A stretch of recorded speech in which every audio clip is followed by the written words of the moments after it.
We're back, baby. It's me, Cheesy. We're BRIE. We hurt ourselves helping our friend and cousin. Welcome to episode 4. We're going to continue. And we're going to not join the Discord. We're just going to continue. Note, the decision made in episode 3 bears heavy physical consequences, and a visual reminder of those consequences will follow you for the rest of the game. Can reduce the intensity at this point in my preferences. And you know what? Maybe I will do that.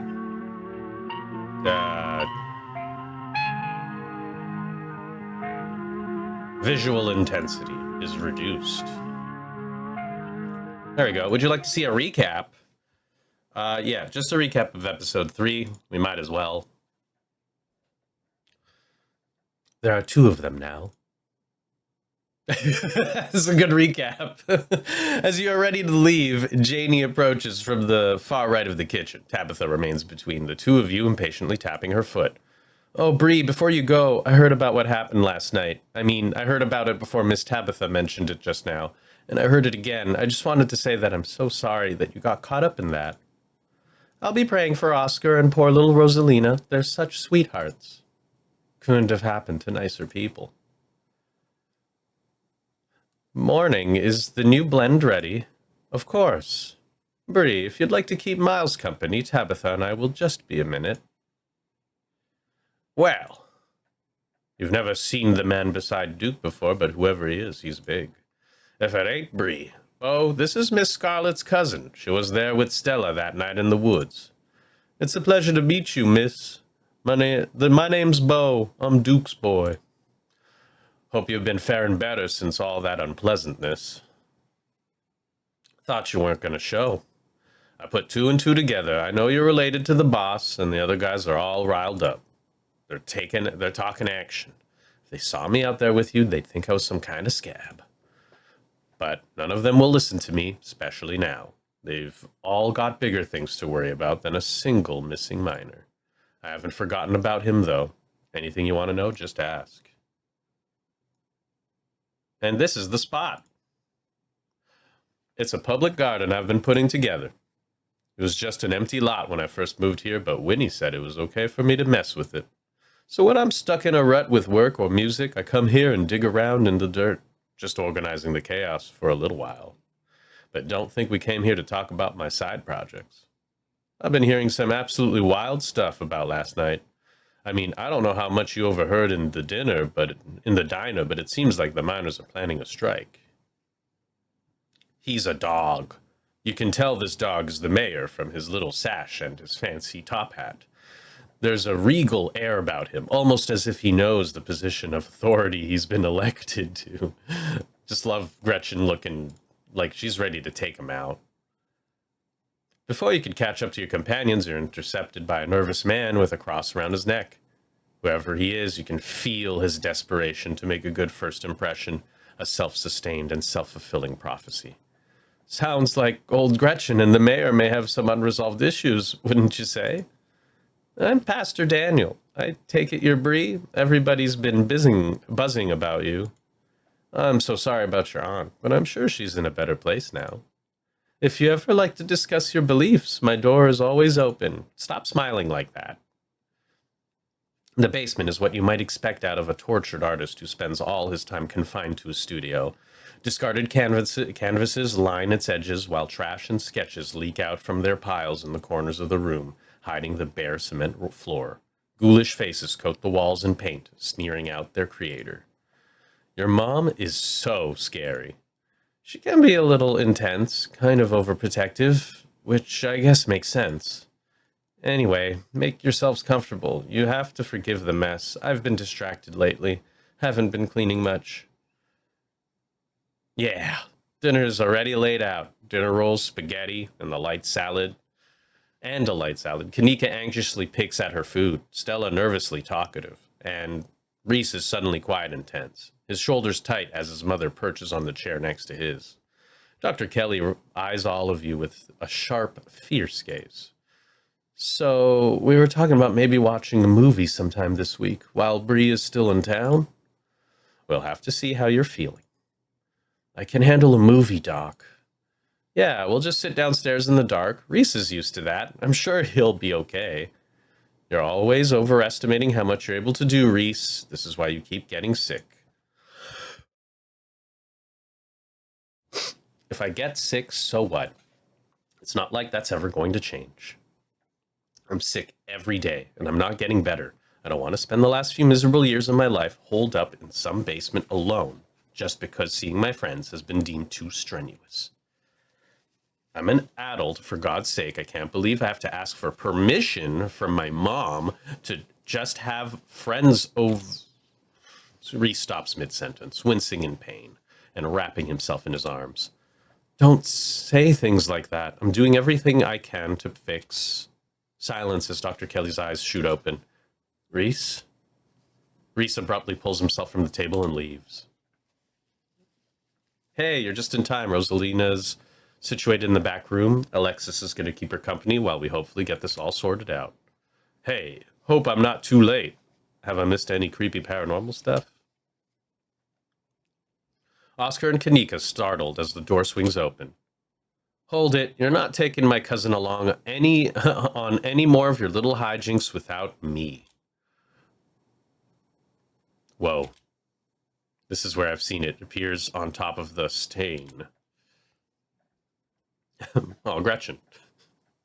Stella pulls back the carpet, revealing a hatch. The floor around it is stained in reddish brown. I'm going for it. Yeah. Wait, do you hear music? Am I supposed to be hearing anything?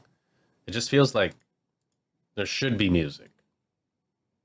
Oh well. Moment stirs as a figure cloaked in shadows rises to attention. Maybe I'll just edit some music in here. Stella? There you are. I would have found you sooner, but the resident clearly doesn't want me here. Oh. It doesn't seem to have the same issue with these miserable parasites. I wasn't expecting sound effects. Oh. Bottom feeders always manage to slip through the cracks, don't they? The sins of the father are to be laid upon the children. One of you must forfeit. It doesn't matter which. Bullshit. I hope I didn't come too late. It wants something, doesn't it? And I think you know which of you should volunteer. You must be joking. You take a step forward towards the light. Sybil is right here. Please don't do this. You wordlessly step into the spotlight. Sorry, I can't talk right now. See you later. She hurries down the road. Before I go, Sybil places a hand on your arm, holding you back for a moment. I'm sure you have questions after everything you saw tonight and about what's happened to you, but let's not get into it here. I think everyone could use a little rest and relaxation right now, yourself included. If you swing by the tea room sometime tomorrow, say early afternoon, you and I can have a little chat. I'll see you then, BRIE.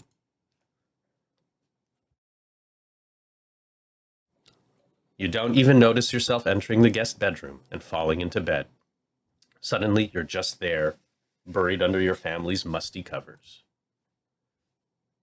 The spirit of Charles Shaw Jr. has been put to rest at the expense of unknown years of your life. The specter of the night's events will linger over you for every day you have left, a grim reminder of the price you willingly paid for the crimes of a family you never met. Maybe it'll be easier in the morning. Maybe your joints will ache just a little less than they do now. Maybe you can still right the capsized ship of your now broken life. Or maybe things will only get worse from here. Time to wake up. You open your eyes. It's a new day. You feel like shit. You were hoping for some of your strength would return after a good night's sleep, but you just feel as drained as you dug yourself out of that shallow grave. Your limbs are heavy. Your heart struggles to keep up with your movements. You feel like you lost something that was important to you. Your thoughts drift to the countless hours you spent pushing your body to its physical limits. It's as though the peak of a mountain you've been climbing your entire life has been sawn off, leaving you to contemplate a disappointing plateau. This is great. I can't wait to be dead. Life goes on, baby. Yes, life goes on, but for how much longer will your life go on? An involuntary shudder runs down your spine. But your thoughts are interrupted by the buzz of your phone on the nightstand. Hey, just wanted to check in. Hope you're doing a little better. Also wanted to ask, have you heard from Stella? You check your messages. There's nothing from Stella. Call Stella. You dial Stella. Hey, what's up? Haha, just kidding. I'm not able to come to the phone right now. This is actually a recording of my voice. It isn't really me. Technology, huh? Anyways, leave a message. Or don't. I never check this thing. The mailbox is full and can't accept messages at this time. I'll explore.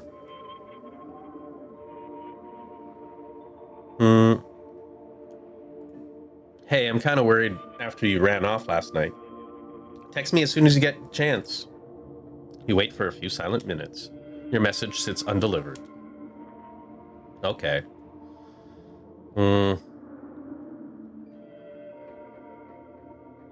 Does Stella disappear like this sometimes? Kinda, but with everything going on, I don't feel comfortable letting her run off on her own. Look, I know we haven't exactly gotten along, but we should meet up in town and look for her together. Looks like you have your morning plans in order.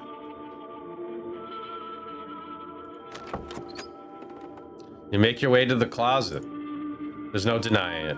The doll moved at some point since your most recent visit, but your long-dead relative's creepy doll isn't the only thing that's different. Someone was in here. But no, I don't like that. I'm visiting the opossum. You open the drawers. The two possums stare up at you. You both have a bread now. They both have a bread now. That's nice. Wave at them. You wave at them. They continue to stare at you blankly in response. Bye. Close the drawers. This is their home now, and there's nothing you can do to change that. It's true. You might as well take a shower before starting the rest of your day. Step into the guest bathroom and into the shower. A hot water soothes your aching joints. Despite the state of the bathroom, this shower is a good place. It rinses your body clean. You think about the door in the clinic. You're drawn to it even now. Think about the specter, early death. Think about the afterlife. Think about Stella running off. Rosalina's shattered leg. Sometimes I'm just going to think about her shattered leg every shower. Think about Sybil's warning, the worst sitcom. Wayne. Think about someone special.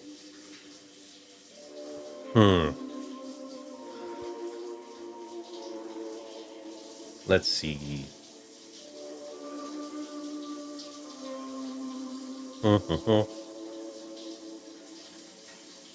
Think about Sybil's warning. The worst is yet to come. I'm done here.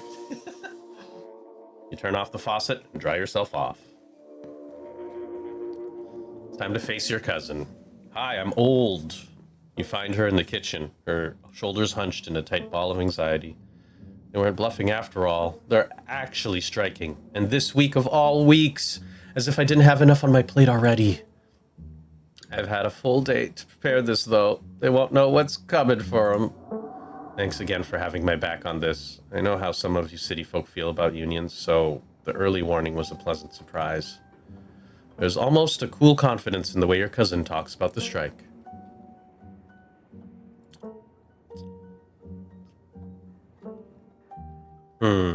You seem confident about the strike. What have you got planned? We've got a lot of things planned. I already secured enough manpower to keep the mine's basic operations in order. From there, it's just a matter of squeezing the workers until they break. Most of them will be back to work by the end of the week. I promise. Want me to infiltrate the strike? Even if they didn't already know you're my cousin, that seems like a great way to throw gasoline on a fire. It is my problem to fix. Your only job is to stay safe until the funeral is over. I'm doing a terrible job. They're predicting the strike. That's why they're here. She looks like she's done with my shit. Those doughy things we saw in the library yesterday? Look, I get it. There's weird stuff happening right now, but let's not muddy something as mundane as a strike with the supernatural. They're two entirely different things. I'm actually pro-union.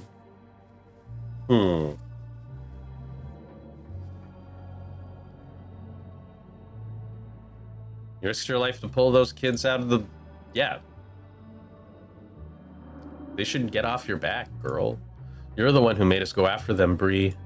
But I guess no one really knows that outside of the two of us and that Rosalina girl. Maybe it's an angle worth leaning on. I don't know. Do you know what the strikers even want? I haven't seen the list of demands. I'm sure it's just the usual. I promise you that if any one of them were in my shoes for a month, they'd be singing a different tune.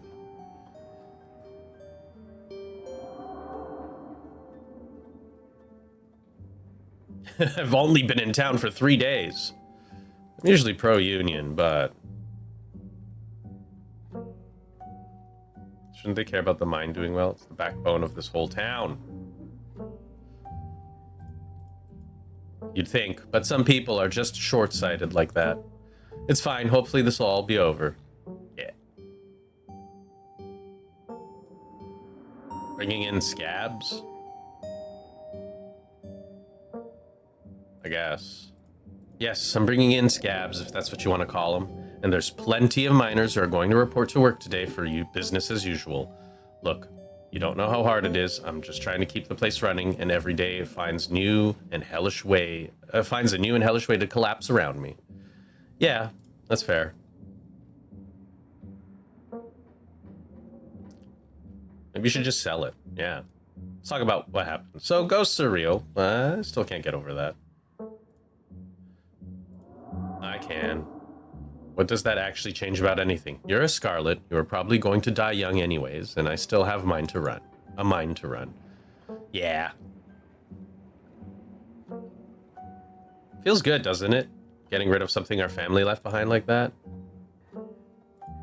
I can't believe you're saying that. Have you looked in a mirror? No. I'm not going to. Maybe you should just... if the mine's in trouble, you should just sell it and sell the estate. Get out while you still can. Tabitha bristles. I'm not giving up like that. This is the Scarlet Mine. I'm not just going to cash out on our family's legacy. I'm bringing the mine back to life one way or another. Have you heard anything from Stella? I can't get a hold of her. No, but that's not exactly newsworthy. I'm sure she's just processing what happened last night. We weren't the only ones who were traumatized. You probably should get going, right? Yeah. I've dawdled long enough. Stay safe. No more hijinks. But let me know if you get in trouble, okay? Tabitha slips past you, her heavy boots thudding down the hall as she marches away to face her employees. Time to figure out the rest of the day. Ah, yeah, PB&J, baby. If Stella's MIA, who knows when you'll get the chance to eat?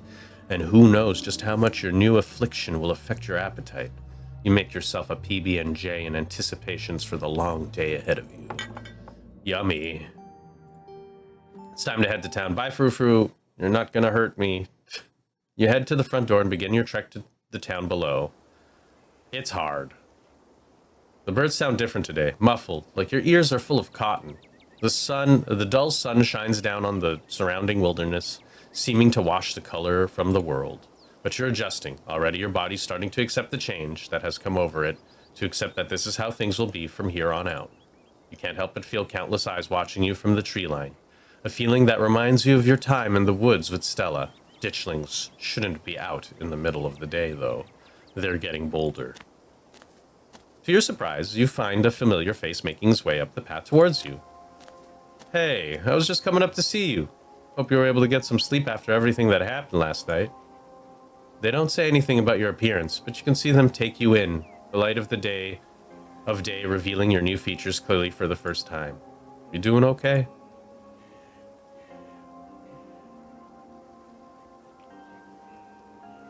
I'm here for a good time, not a long time. You know, aging like this isn't too bad. I'll manage just fine. The gray streak is pretty cool. Adds some sophistication to your look. That ghost was trying to punish you, but I think it wound up doing you a favor.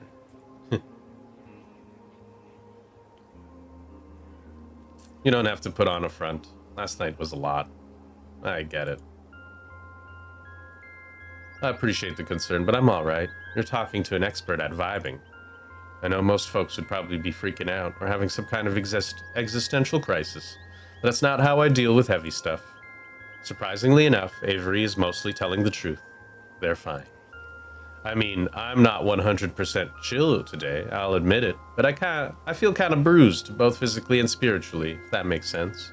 But that's just part of life, right? Nobody makes it to the end completely unscathed, and I'm glad my new emotional baggage comes with a ghost instead of some boring normal trauma. The supernatural angle takes the edge off a little bit. You're right.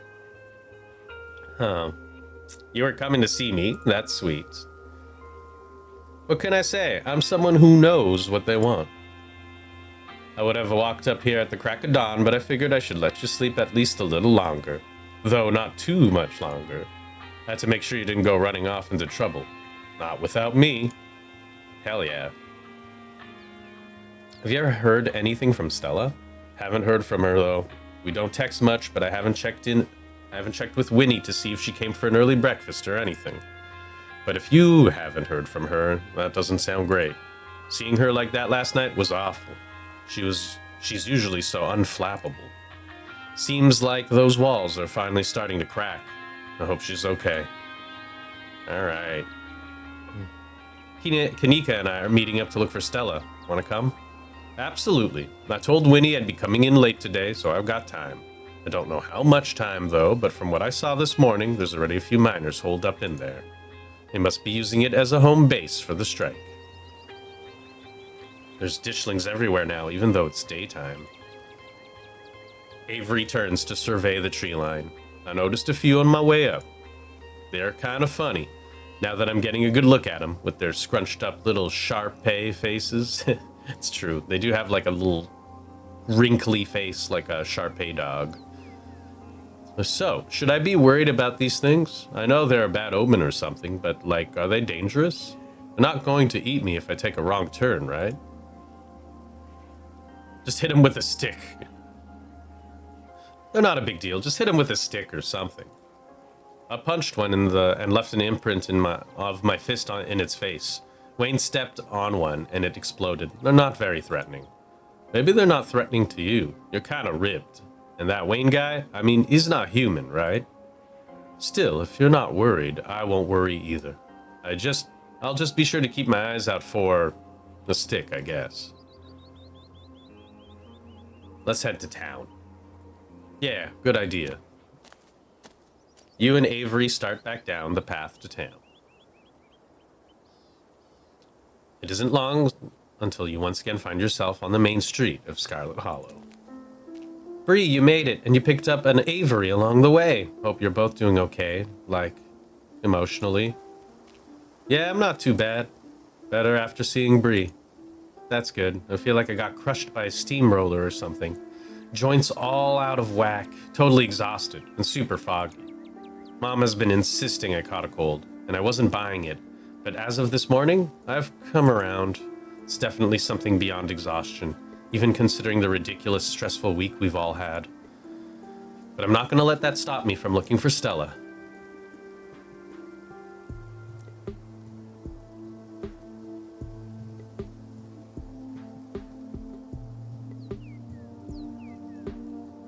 I'm supposed to see your mom at some point today. Maybe she'll finally shed some light on things.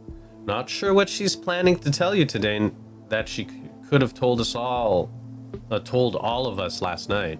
Maybe she's going to read your fortune. After last night, I wouldn't doubt that she actually could. Your mom's always been a bit of that Glinda vibe going for her. Yeah, maybe I should stop making fun of her whole New Age mystic thing. A lot's happened in the past couple of days. Ugh, I need to take a page out of Stella's book and just block this shit out. I need to be focused. I can't be having these existential crises. There'll be plenty of time for tea after we found Stella. Kind of surprised you reached out to me. After all the issues between you and Tabitha. Ugh, you sacrificed years of your life to exercise a ghost for people you haven't met until what, 2 days ago? That kind of outweighs whatever's ongoing feud I have with your cousin. And I'm not going out there alone, because the last thing I want is to go missing while looking for someone who went missing. We'll do everything in groups from now on. People shouldn't be judged by their family anyways. Whatever people may think of your cousin, it has nothing to do with you. It's true. I'm looking for Stella. She's a grown woman. She's allowed to be by herself. Don't forget, Wayne threatened the last name. Alright, let's not dawdle. I'm worried about Stella, and it doesn't feel right to be doing anything that isn't actively looking for her. Agreed. Let's get to work. Where to first? Not the cops. Oscar.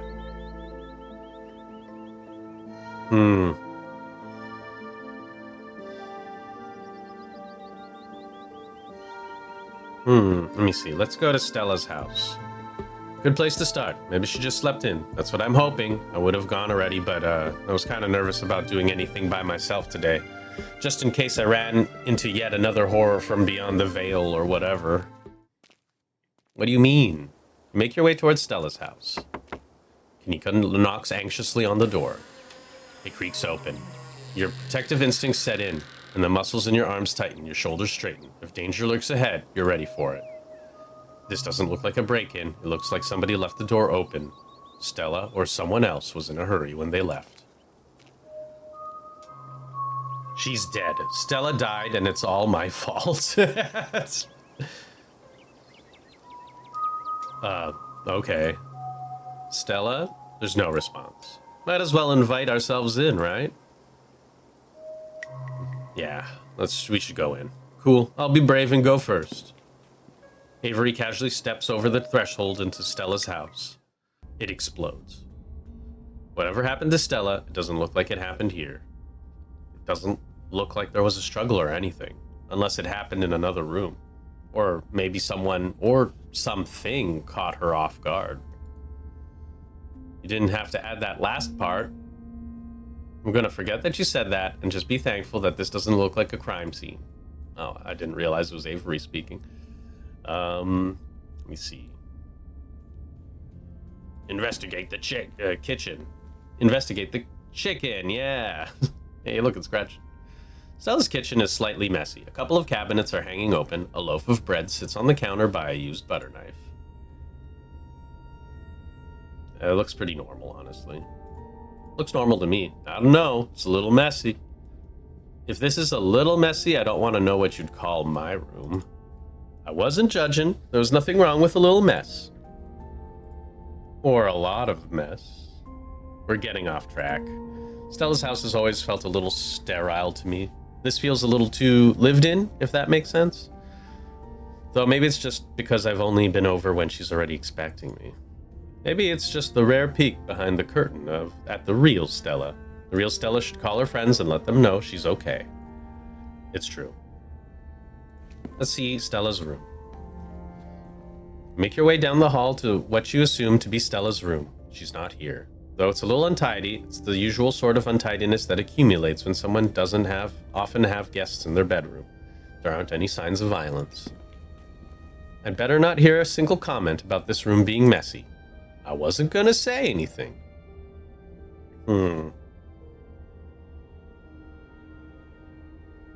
Let's check her computer. You go check Stella's computer. I'm not sure we should be snooping on her computer. Isn't that an invasion of privacy? We already broke into her house, right? For all we know, there could be some sort of clue out there, like a note detailing exactly where she is. We didn't break into her house. The door was left wide open. Yeah, I'm with Avery. What if we don't find Stella, and it's all because we didn't snoop on her computer? Okay, fine, but I'm going to stand over your shoulder the whole time and make sure you don't go looking for anything personal. I'm old. I don't need personal things. Stella's desktop is horrifically cluttered. There are simply too many files and folders to fit on her monitor, and they overlap each other in a chaotic, multi-layered display. Whoa, how do we find anything on here? I'm suddenly a lot less worried about an invasion of privacy and a lot more worried about this being a complete waste of time.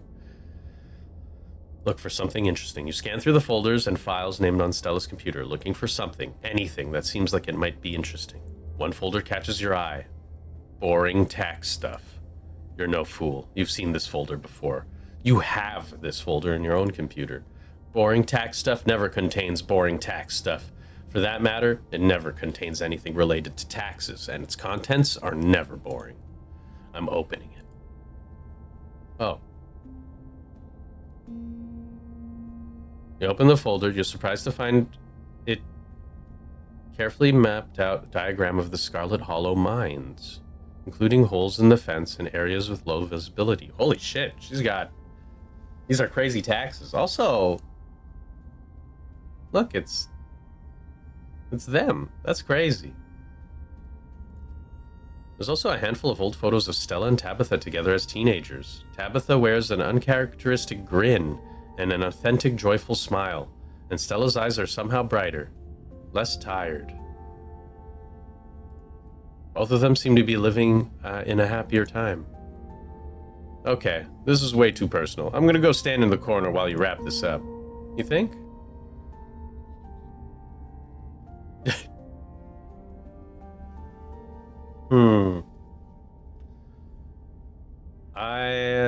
Search history. She checks Stella's search history. She hasn't visited any websites since Tuesday night. If she came home after last night's incident, she didn't touch her browser. Her search history is entirely work-related, furious series of queries for various monsters and cryptids that might fit a profile of ditchlings. That's that. Check her open tabs. Take you all day to count the number of open tabs. So numerous are tabs, you can't see a single icon. See of rounded, featureless triangles from the window's edge. Her most recently opened tab is a post on Uncle Carl's Bigfoot Farm, a forum for cryptozoology enthusiasts. That's a mouthful. The post in question is titled, "Something Big is Happening in Scarlet Hollow." Hey everyone. Oh, hidden Appalachia. Hey everyone, was out chasing skunk ape sighting the other day and I found these weird little guys. My friend's mom says there's something called ditchlings, but I've never heard of them before. Anyone have any good leads? Camera isn't shaky enough. This is totally staged. Clean footage and some sort of cryptid nobody has heard of, except for your friend's mom? The only thing I'm seeing when I Google ditchlings is some city in England. Thought you were legit. Guys, since when did high quality footage count as anything other than actual evidence? Those things are terrifying. Since every low-budget horror movie started doing guerrilla marketing, I smell an ARG. That's Gary. I'm serious, I got a ton of extra footage. Look at what they've been doing to the animals in town. They're apparently some sort of bad omen, like Mothman. Okay, I'm listening. I love me a Mothman. I believe you. Ugh, lucky you're falling right into her lap. I don't trust YouTubers. They're entertainers, not scientists. The thread continues into the next day. Hey, okay, so 1, this isn't an ARG, I would never. And 2, you're not going to believe this, but we went into an abandoned mine last night to investigate things, and I'm pretty sure we found some Tommy knockers. Listen to this knocking we managed to catch on tape. There's a link to audio titled Tommy Knockers Real. .wav. WAV. Just because you put the word real in your file name does not make them real. 2 supernatural events back-to-back nights? This is so fake. Can't believe I bought into that River Runner hype. You're so full of it. YouTubers are always going to sell out to big indie horror. This is kidnapped by aliens all over again. Also, lol, doughy white things are, and now loud popping noises. This is definitely an ARG. Did you sell out to Pillsbury? Stop cyberbullying her, or I'm gonna call the mods. Locking this thread and giving everyone a 7-day ban. No cyberbullying and no self-promo. The thread ends. Ouch. Okay, I think we've seen enough. Thank God. That was interesting. But, meh. This sure looks like a room. Any thoughts? I don't think there's any clues in here. I don't think so either. This is what her room's been like for pretty much the entire time I've known her. The only thing that's changed is the computer getting a lot fancier. Could use a few more houseplants. It could use a few more houseplants. I'll put together some trimmings after we found her. She still does those corkboard with string things. She loves putting the strings on there. I don't think they actually mean anything, but they're more for decoration anyways. Good old Stella. You turned to leave Stella's house. Okay, so maybe she came home last night. Maybe she didn't, but she's definitely missing. I thought I was overreacting this morning. I hope she would just be sleeping in. I can't believe she's actually missing. We'll find her. We're going to the cops. I know they're probably not actually going to do anything, but we should see if we can get them to start looking for her before we go anywhere else. I don't trust the cops. I don't trust them at all. We should check in on Oscar. He's smart. Maybe he'll know what to do. I hope nothing else happened while we went home last night. They're so brave for sleeping in that house after everything we went through. I'd rather sleep in the woods with the ditchlings than someplace that was that haunted. Your mother said it's safe, and I'm inclined to believe her. Why would she lie? But how would she know that? Magic, probably, but there's only one way to find out. Let's go. Morning light streams through the library's large windows. In the bright daylight, it's once again a place of comfort, all menace having fled in the wake of Charles Shaw Jr.'s departure. I just wanted to say that in my previous playthrough, I noted this hilarious photo, which feels like it shouldn't be up there, but hey, that's cool. No ghost, thank God. I was not up for an encore. Yeah, it's gone, just like your mom said it would be. I guess Oscar must be in the back. I know that's where I'd be if I finally got my house back. I've always been surprised by how unsupervised this place is. Sometimes it feels like anyone could just walk in and do whatever they wanted. Like what? Steal books? I mean, they could, right? I'm not saying anyone would. I'm just saying that people in this town trust each other a lot. It's nice. Let's go find Oscar. Make your way to the back, towards the annex. It feels strange to be back here in the light of day, but as if the events of the previous evening were all just a terrible dream. This hallway really takes me back. Feels like it was only yesterday that we were last here, blissfully unaware that our entire lives were about to change forever. It was only yesterday. I know. He was making a joke, Kanika. Kanika knocks on the door. Oh, good morning. It's so good to see all of you. BRIE. He takes in the sight of you standing in the bright corridor. You can hear his guilt in the way he said your name, and you can see it in his eyes now. I hope you're doing well this morning. Please, come in. Oh, Oscar. You're doing really great, Rosalina. Not a lot of kids your age can take shots that well. You're being so brave. You don't have to talk to me like I'm 5. But you are brave. You really are, Rosalina. You're like so badass.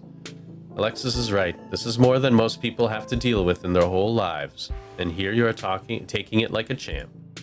Dr. Kelly's kind demeanor vanishes as she turns and glares at you. Oh, I see we have visitors. But her glare vanishes when she takes in your new visage. Her features soften into a look of shock and concern. Mr. Gutierrez told me what happened last night, and I must admit I found it hard to believe. But your face... It definitely looks like you had years stolen from you, whatever that means. It's concerning. I'd like to give you a physical.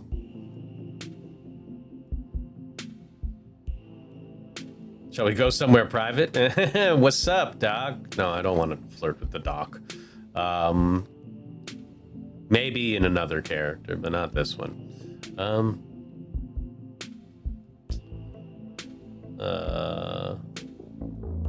This is my punishment for me, my sins. I do not deserve medical attention. I just believe a ghost stole my life. No, she didn't believe that. Oh, okay. Glad you're taking this seriously. I'll be at the clinic all day. Feel free to stop by when you get the chance. Her examination finished, Dr. Kelly returns to Rosalina's side. How are you doing, Rosalina? Tired. My leg hurts a lot, but the medication's helping, and it's not so bad now. Plus, I got to lie down in an actual bed last night, and you have no idea how good that felt. Thanks, BRIE. I can't believe you got any sleep last night after all that ghost stuff. I just sat on the couch with all the lights on. I don't think I slept at all. I really needed some rest after, the hospital and my foot. Your body is desperately trying to get you to rest. All that activity yesterday was pretty brutal on your injury. It's never going to stop hurting if you keep pushing yourself. So what are you not going to do today? Anything? That's right. You're staying right here. No walking around, no investigating haunted houses. Sorry, Dr. Kelly. I should have been better at stopping her. I take full responsibility. As her father, I should have. No need for anyone to step in to take blame for anything. It's the hospital's fault for sending her home at all. It's gross negligence if you ask me. But give it time, and you can do all the activities you want. Right, Rosalina? All right, Rosalina? Guessing Charlie didn't come back for an encore. How's Reese? He's fine. He's had a rough night, but he'll recover. He's used to this sort of thing. He just needs a couple of days to get back on his feet. That means no more excitement, not even a movie. I'm sorry to hear that, Dr. Kelly. I want to see Shino-Chi! Death Blood! I was promised chilling Japanese found footage horror! What if I wanted to hang out with him again? He's so cool. Okay, but what if I wanted to hang out with you?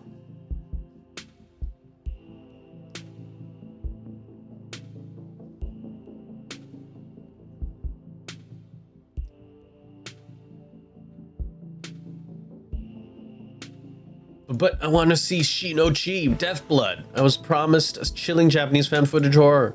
Watch it on your own. I'm sure your cousin has a TV lying around somewhere in that big house. I don't think so, actually. That house is dilapidated.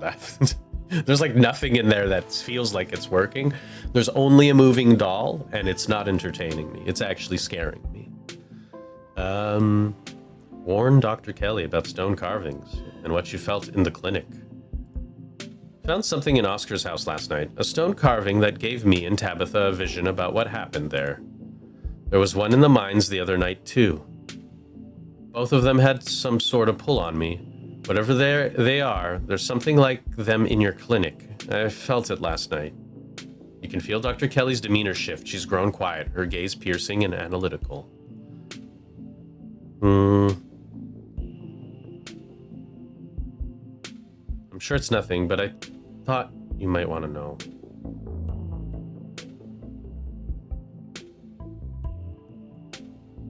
Never mind.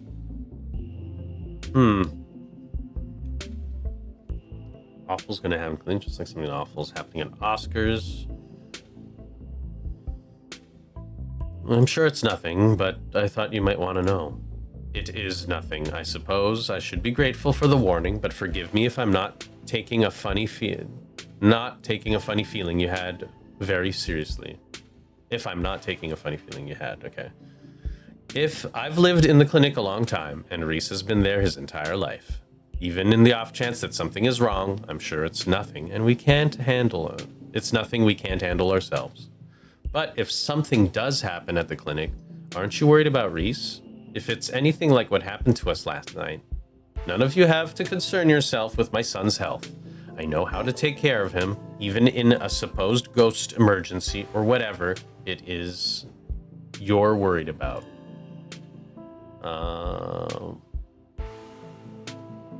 Have any of you seen Stella since last night? Not since dinner. She hasn't gotten in touch with any of you? I'm guessing that's a no. So, I'm guessing that's a no? You'd be right. I haven't seen her since she ran off last night. I should have done a better job warning her. Stella was practically banging down your door trying to get evidence of ghosts. I don't think you were going to be able to stop her. There was no way you could have known how she would react when she found it. I don't even think she knew how she'd react. And besides, didn't you know how bad it was going to get? You can't blame yourself for everything, man. You didn't know how bad it was going to get. I know you probably feel like it's your responsibility to make sure everyone around you is okay, but sometimes that's just not going to be possible. You're only one guy. That's what Rosalina's always saying. I suppose I do apologize more than I should. You really do.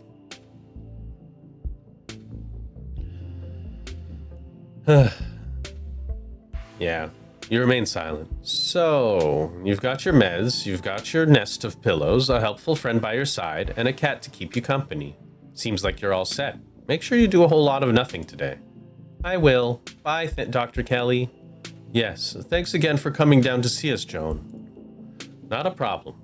I'd much rather she stay put than have to get in and out of cars. I'll call later today to see how things are going. I hope the rest of the week is less eventful for the both of you. Goodbye, Rosalina. Make sure to stay put and keep Pixel company, okay? Dr. Kelly turns towards you again, her usual glare absent. And I hope you take me up on my offer, BRIE. I'm concerned about you. And then she pushes past you to leave Oscar's house. We'll let you kids have some space. Alexis, why don't you figure out a restful activity for you and Rosalina? Will do, Mr. Gutierrez. I brought some video games and puzzles from my house, and some movies too. Whatever you want to do, Rosalina. Oscar ushers you down back to the library. What's up? Is everything okay? Yes, everything's fine, or at least much better than yesterday. I can't thank you enough, BRIE. I'd like to be as helpful as I can from here on out. Now that our little situation is dealt with, I finally have time to dig into the town archives. Our house was haunted because someone was murdered there. The mine collapsed the other night and was at the site of a mass grave. With enough research, maybe we'll be able to get a step ahead of the next crisis. Maybe we can actually preempt it. That is, assuming there's going to be a next crisis. But something tells me we aren't in the clear yet. We should compare notes. Not that I have any to start with, but if you know anything that might narrow down my research, could save me a lot of time. I don't think we actually know that much more than you do, but I've got some hunches. Can't help but feel like there must have been some inciting event, since everything started getting weird seemingly overnight. What was the inciting event? What that inciting event was or where to start looking for? I have no idea, but it's something to keep in mind. Avery stares at you. I mean, it's obvious, right? Things only started happening once BRIE got here. You're not wrong. Exactly. If there's a catalyst for all this, why wouldn't it be a lost Scarlet finally coming home to Scarlet Hollow? If I may, BRIE getting into town isn't the only major event that's happening lately. Perlan died over a week ago, and those creatures in the woods were already reproducing by the time she arrived. Not to mention, I started seeing things around our house before Perlan passed. I never thought I'd make a note of exactly when the spirit made itself known. If there's a root cause for all this, hopefully there's a way to put the genie back in the bottle. I'm going to do my best to find if there have been any similar events or whether there's anything special about Scarlet Hollow. That might explain what's going on.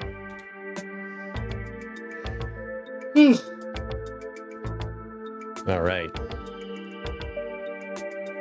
Those carvings I warned Dr. Kelly about are important. To think there was something like that under my house all this time, and to think someone must have put it there, but who? And there was one in the mines, and if you're right, there's one in the clinic. Maybe that's what I should be focusing on right now. How many of those things are there? If we're lucky, maybe just those 3, but I'd rather not count on it. Good thing BRIE has an open appointment with the doc. You could look around for clues while you're there.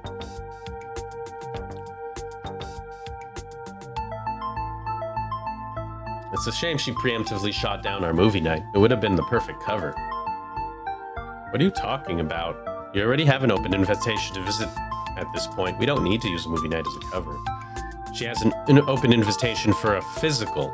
I don't think Dr. Kelly's going to be too appreciative of that turning into an investigation. We should be more cautious about what we do next. We don't want anyone to get attacked or possessed by any more ghosts, even if it is to help a friend. I don't know if we have time to play it safe. Just give me a day or two to do some research before you do anything rash, okay? Okay.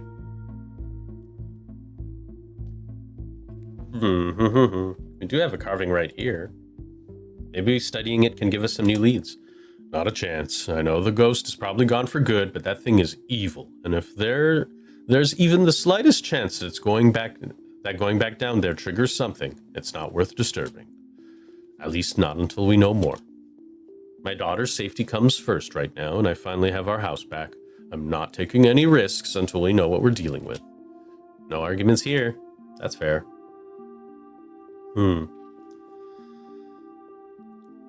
It sounds like you got something to work on now. We should get back to looking for Stella. I do. Thanks for the lead, BRIE. See you around, Oscar. Let us know what you find. I will. Bye, Oscar. Good to know that you have an open invitation to the clinic today. Finding Stella should be our priority, but it wouldn't hurt to check in on Reese later. It wouldn't hurt for you to get a checkup either. Let me see. Maybe Stella is looking for God. We should check out the church. The church? Why? I see what you're thinking. Stella was confronted with evidence of the afterlife, so she might try to get into that religious stuff. It's worth checking out. I think we'd be barking up the wrong tree, but I guess you're right. There's no point in not being thorough. I wouldn't mind stocking up on some holy water while we're there, too. Seems like a good idea to cover all our bases at this point. I don't think Baptists do the holy water thing, but I'm sure Pastor Daniel would pretend to bless some water if it meant keeping us a little longer. Yeah, that's good enough for me. Let's not linger, though. I don't want him thinking we're possible converts. He just shows up and smiles. Kanika leads the way, taking up the gradual slope towards the church. You know, I've lived here for a few years now, and I've never actually been to the church. That's probably for a good reason. Where is that weirdo? My, 4 visitors at once? On a Thursday? This is unprecedented. Pastor Daniel, stop smiling like that. But there are only 3 of us. Oh no, we were followed by a ditchling? Were we followed by Wayne? Sup, old people? It's Zane. Oh, it's just Zane. What are you doing here? All the glimpses of death I've had in the past 2 days have forced me into the midst of an existential crisis, my dudes. I wanted to see if faith held any answers for me. Alas, I have not found the solace I seek. Give it time, Zane. It sometimes takes a while for the Lord to work his way into your heart. But when he does, you won't regret letting him in. Be sure to look over those pamphlets I gave you. And of course, I'm always here if you need to talk. Sure thing, Pastor D. Peace, y'all. Bye. Anyway, we're looking for Stella. She wandered off last night. No one's seen her since. We're starting to get pretty worried. We were hoping you or Janie had seen her. I can't speak for Janie, but I'm afraid I've seen neither hide or nor hair of Stella. If you'd like to talk to my wife, she's just over by the alpacas. Though, BRIE, I was hoping we might be able to talk in private. Sure. What's up? I guess I'll leave you to it while we check in with Janie. See you in a minute. Your friends head off towards Janie and the alpacas, leaving you alone with the nervous pastor. I'm so glad you decided to come up to visit me. So many young people these days seem to think they can solve all their problems on their own. Meanwhile, God is right there ready to help them. If only they'd let him into their hearts. The pastor's eyes dart back towards the alpacas. Okay, good. They're gone. You're new in town. What kind of impression did I make on you? Am I creepy? You care too much about what people think of you. If you want people to like you, you have to not care about whether they like you. That's a harsh truth you're slinging at me. I wasn't always like this, you know. Believe it or not, before I moved to Scarlet Hollow, I used to be pretty popular. I was one of the cool kids over at Harvard Divinity School. He's interrupted by a sound of snapping twig and a high-pitched giggle, partly muffled by the underbrush on the edge of the property. Tulip, come out of there. You know you're not supposed to play in the woods. Tulip glances back into the woods, quiet as she hesitates. Tulip, are you going to be good, or are we going to skip story time tonight? I'll be good. You don't have to skip story time. I won't go in the woods. I promise. I know you won't, Tulip, because you know it's too dangerous for little girls in there. Why don't you go help Mama with the alpacas? It's just about time they got fed, and you can give them hay. Oh, she's happy. Tulip smiles broadly, seemingly excited by the prospect, and hurries off. Sorry, I had to have a firm parenting moment just then. She's been trying to run off into those woods a lot lately, and it's really dangerous, even for adults. There's a massive trash dump not too far past the trees, but it must be at least 50 years old, so it's all grown over and looks like it's part of the landscape. But if you accidentally walk on it, you might find yourself falling into a hip-deep mound of rusty cans and broken glass. Tulip made up some imaginary friends and keeps telling us that they want her to go there. Like the word of some fictional creatures she made up is going to convince us it's a good idea for her to play in somebody's old garbage. But she's 7, of course she would get some funny little ideas like that. I'd love to get the community to rally around a big cleanup. It's about time somebody got rid of all the junk. Oh, Tetanus Lake. Stella told me about it.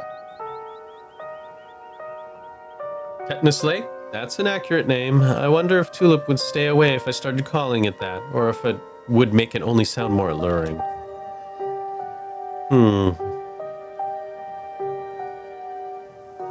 Stella, they out there all the time. None of them got sick or died. What's that you were saying about imaginary friends? Oh, she's just been talking to these friends of hers lately. Little stories about creatures that live in the church. I'm sure you saw some animal in there and decided it was her friend. She saw some animal in there. It's nothing to be overly concerned about, except the trash heap situation. This man is lying to you. In fact, he's been lying since the moment he mentioned these imaginary friends. Whatever his daughter has been talking to is real, and he knows it.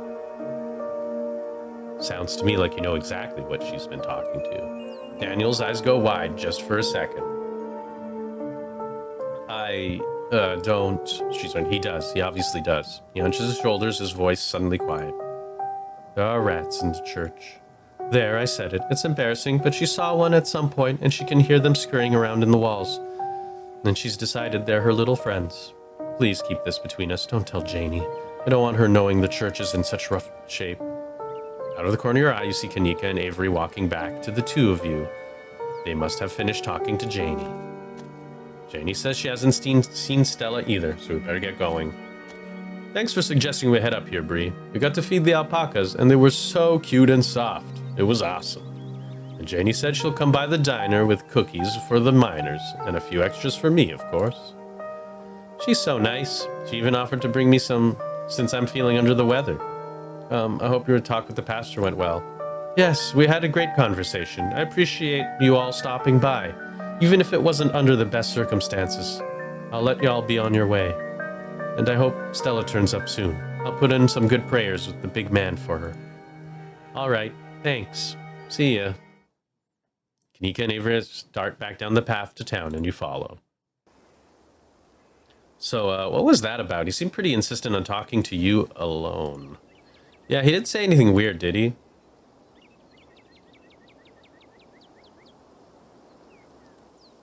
He wanted to know why everyone in town thinks he's creepy. He is creepy. It's kind of sad, isn't it? I don't think he has a lot of friends. People do weird things all the time to try and fit in. Point taken. But it doesn't mean he isn't creepy. It's the smile. He's got to stop doing that weird-ass smile. Let's not get too distracted until we find Stella, though. Oh, it's Kanika. Where to next?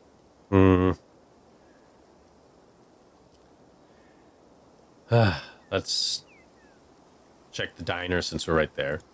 Good idea. Folks tend to congregate there. Maybe we'll run into someone who's seen Stella. Here. Hoping Winnie doesn't try to rope me into clocking in early. That's true. Feels like you walked into a private meeting. The back booth is full of miners, and they're having what seems to be an intense discussion, their expressions gravely serious. What's going on? There's a strike up at the mines. They've made the diner the base of operations. When you asked for the morning off, I didn't think you'd be showing up with friends. Sorry, Aunt Winnie. Stella's gone missing, and I've been helping these two track her down. You haven't seen her, have you? Don't you apologize now. I can't say I have. Should I be worried about her? I hope not. We're not interrupting anything here, are we? Of course not. Any paying customers welcome, as long as they're not about to step on anybody's toes or cause a fuss. The miners in the back were too engaged in conversation to notice you enter, and instead of speaking in hushed voices, argue with each other loudly enough for you to easily overhear.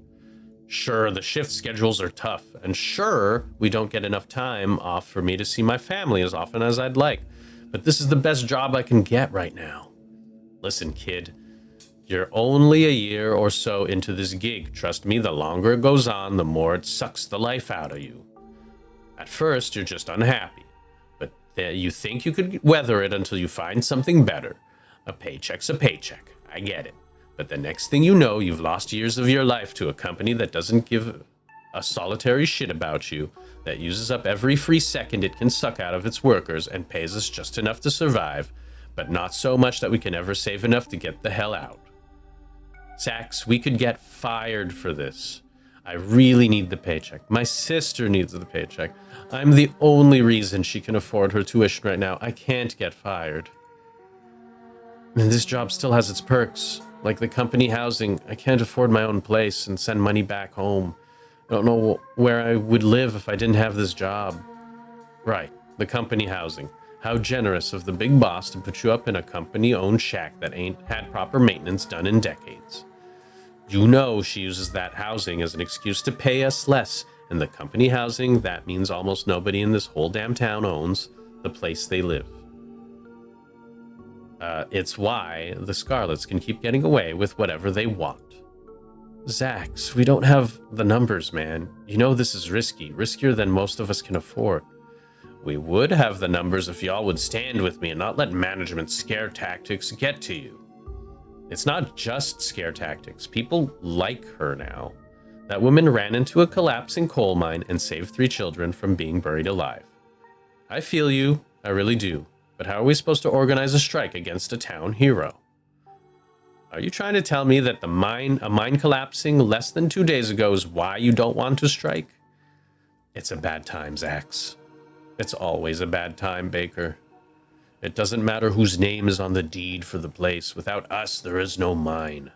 We've got them against the ropes. We can't back down now or they'll come out swinging. Are you guys going to not comment on me? I don't want to weigh in on shit. Hey, have you seen Stella? She's missing. The miners turn towards the doorway, glaring at you in unison. The YouTuber? We ain't seen her. Harrison's voice drops, barely audible mumble. I hope she's okay. Thanks. Alright. I guess we should get going. I'm not joining in on that strike shit. I already betrayed them. I'm not going in there to get even more, situations in here. You turn and leave the diner. Avery and Kanika trailing close behind you. Still no signs of Stella. However, before you can suggest your next move, you start to feel woozy. Spots form at the edge of your vision. Your legs suddenly feel unstable. Your body's sending you clear signals of exhaustion.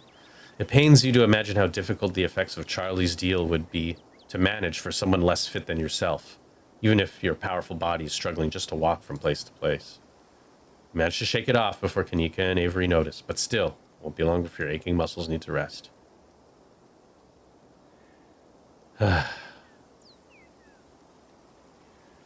It's the mines. Guess there's a decent chance Stella went to find your cousin, since they're friends. You don't see it? Oh, come on. The two of them have such a dynamic, Classic dog and cat situation. Come on, I'll drive us. I could sleep in it. It isn't long for you to find yourselves outside the Scarlet Mines. A small gathering of workers outside the entrance to the mines, picket signs in hand. Hope it's not weird to talk to them while they're still in the middle of all this. Don't worry, I know these guys. Most of them are in the diner at least a couple days a week. They'll be chill. Will they be chill talking to Tabitha's cousin, though? Well, if it isn't the boss's cousin. Have you noticed I'm old now? I exorcised a ghost from the library last night, and at great personal cost. This is exactly what I want to point out. Have you guys seen Stella? She's missing. The YouTuber? She's the one on all the banned from property posters, right? We haven't seen her. And we've been out here all day, so we'd know if she'd come by. Oh no, this isn't looking good. It's okay. Just because she hasn't been seen today doesn't mean something's bad happened to her. We'll make sure to keep an eye out. Hail and well met, fellow countrymen. What goes on here? Huh.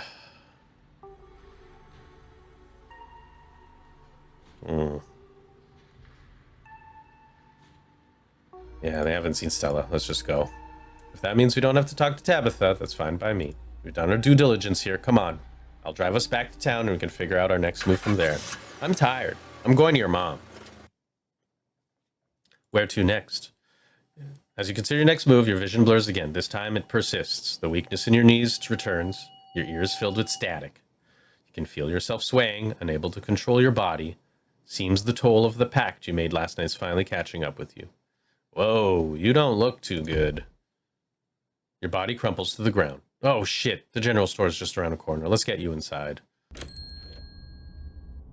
Bells of the general store jingle welcomely as your companions drag you across the threshold. You can faintly make out the unintelligible mumblings of what must be voices, and then you fade out once again. I'm doing great. You come to in a chair in the tea room. Sybil sits across from you. A gentle smile of release washes over her face as you regain consciousness. I would like to think they just put my limp body on a chair and just left me there. Sybil's just sitting there with tea ready. It's dark here, the sunlight filtering through the heavy curtains weak and watery, partially supplemented by the bright grow lights over the plant in the corner. Welcome back. It's just the two of us now, I'm afraid. Avery had to go help out at the diner, and Kanika is getting some much-needed bed rest upstairs. I went ahead and made you some tea, dear. It should help you a bit with your condition. I left you on the chair for some reason. Your eyes drift towards the cup of freshly brewed tea in front of you. It smells light and citrusy, with undertones of decaying earth. It's the same tea she brought to you on Tuesday. Don't expect it to change your gray hairs back, but at the very least it should make it easier for your mind and spirit to adjust to some of the physical changes you've gone through.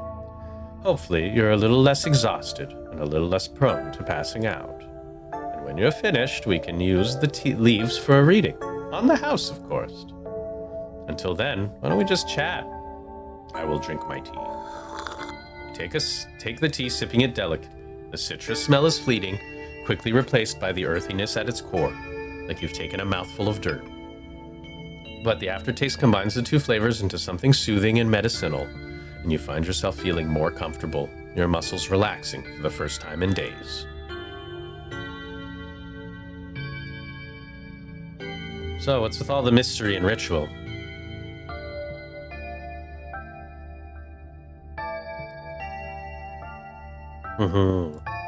I'll need your tea leaves first. I have pieces of the puzzle, but the tea leaves should help give me the full picture. Alright, I'm finishing the tea. Close your eyes and take another sip, then another. It's delightful. The tea is gone before you know it, and a small cup empty save for what's left of rehydrated leaves coating the bottom.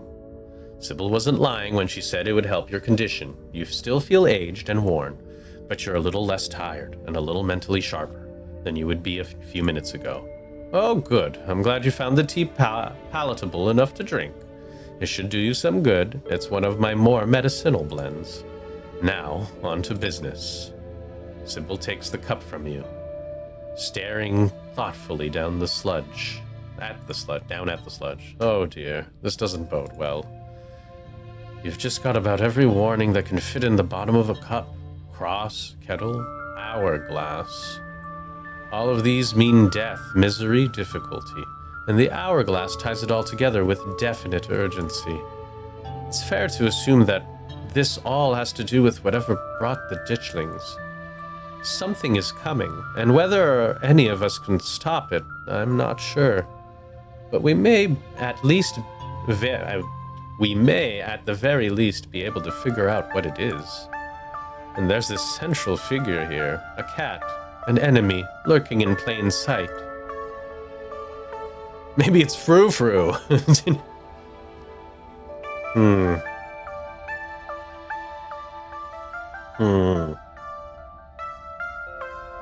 How do I know you're not the cat? Well, Dr. Kelly's afraid of Reese. And I'm a bit afraid of Reese as well.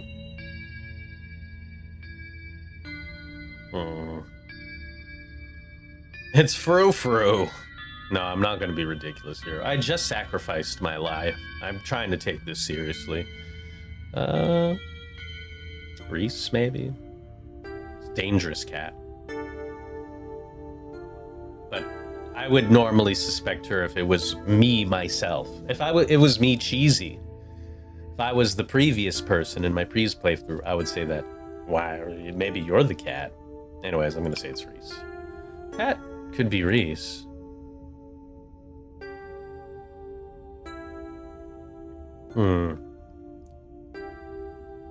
I mean, he has claws and sleeps all day. It's obvious, right? With the way Dr. Kelly tries to keep people away from him, maybe she knows something. I used my street smarts. That's just Joan being overprotective. With all his health issues, I understand why she tries to keep people away, as much as my heart hurts for the poor boy. In any case, I somehow doubt he's down there plotting some kind of grand betrayal against someone he just met this week, using up what little energy he has. If I were you, I wouldn't cast your suspicions too widely. You wouldn't want to become paranoid that every new person you meet is a possible enemy. But you should trust your own judgment here, friend or family. The cat will make itself known soon enough. You don't have to figure it out as an answer right away. It often takes time for the mind to connect the dots. Just be on guard and keep vigilant that someone close to you isn't to be trusted. We know from the ditchlings that something terrible is coming your way, and it's likely that it's connected to some hidden enemy. Perhaps we can try to counteract whatever might be planned for you. Judging by what you told me last night, those stones, carvings, seals, whatever you want to call them, I think it's likely they have something to do with this. Until the cat reveal itself, it seems like your best course of action is to seek these carvings out, piece together what you can from your visions, and arm yourself with information. Have you sensed any others around town? Do you think you might be able to find another? Your thoughts drift to that door yesterday, the one that seemed to draw you in, urging you deeper into the clinic. Even just remembering is enough to tug at you, compelling you to return, open it, and see what's on the other side. You can find Stella later. Maybe you could even find her there. What's important now is finally seeing what's hidden in the clinic. You didn't get all of this from the tea leaves. Of course she didn't. She's smart. She knows how to deduce things from the leaves. Of course not. Tea leaves are merely a guide. Sometimes they can help confirm suspicions or fill in where my intuition falls short. My family has lived in these hills a long time, as is yours. I know the Scarlets have secrets. I know Vivian was scared for you, but your place in all of this is something we have to figure out together. And that's where little tricks like tea leaves come in handy. But we shouldn't digress. Do you know where you might find the next stone? I think I felt another in the clinic. That's good. If you can find your way inside and uncover another stone, that could give you a leg up on your adversary. You'll just have to be careful to avoid the doctor. Something tells me she won't take too kindly to you sniffing around her clinic.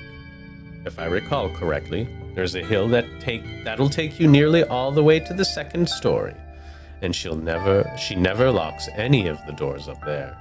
Just in case, that's helpful information. I think that's all the help I can offer. I hope this conversation has been illuminating, even if it just brought up more questions than giving any clear answers.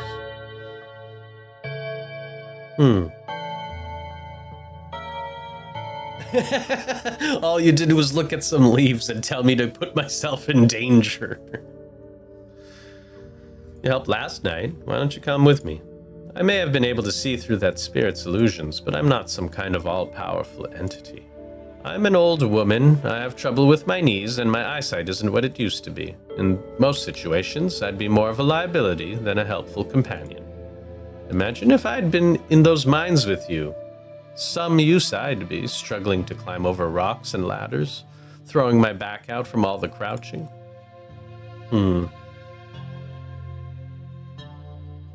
Thanks. I'll let you know if I find anything. Glad to hear it. I hope all goes well. I wish you luck. Hopefully, you won't need it. Thank you again for humoring an old lady and stopping by for a chat. With a small grunt of effort, Sybil gets up from the table and you're escorted back to the door. And remember, be careful who you put your trust in. According to your tea, the cat is getting ready to pounce. Merely being ready for it might not be enough.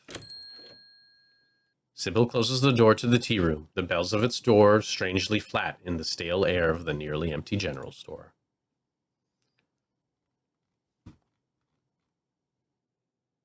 Okay. I think I can talk to Miles.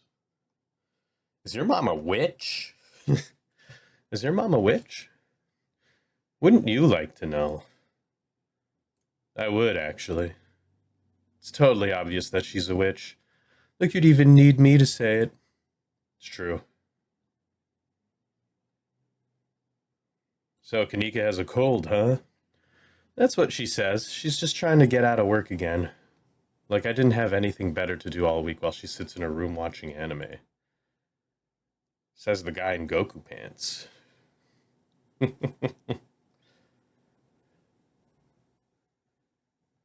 don't you two get along? Ask her. She's the one who's always bosses me around. Just because she's older, she thinks she's my mom or something. I have a mom. Did you see any weird rocks around town? Yeah. You? He smirks. Clearly, this is a very sick burn and should feel bested by his wit. I'm old now. Thanks for noticing. Didn't you always look like that? Nah, you're just stupid, dude. Sorry, man. Teenagers have eyes, too. Let's check on Kanika. Not going anywhere before checking on Kanika. You make your way upstairs. Knock. Mom, I really don't need any more tea. I think I'm just gonna lie down for a while. I'm not your mom. Oh, BRIE, what's up?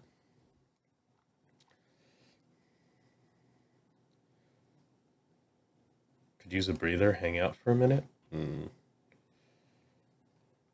What do I need to talk to him about? Talk to her about? Need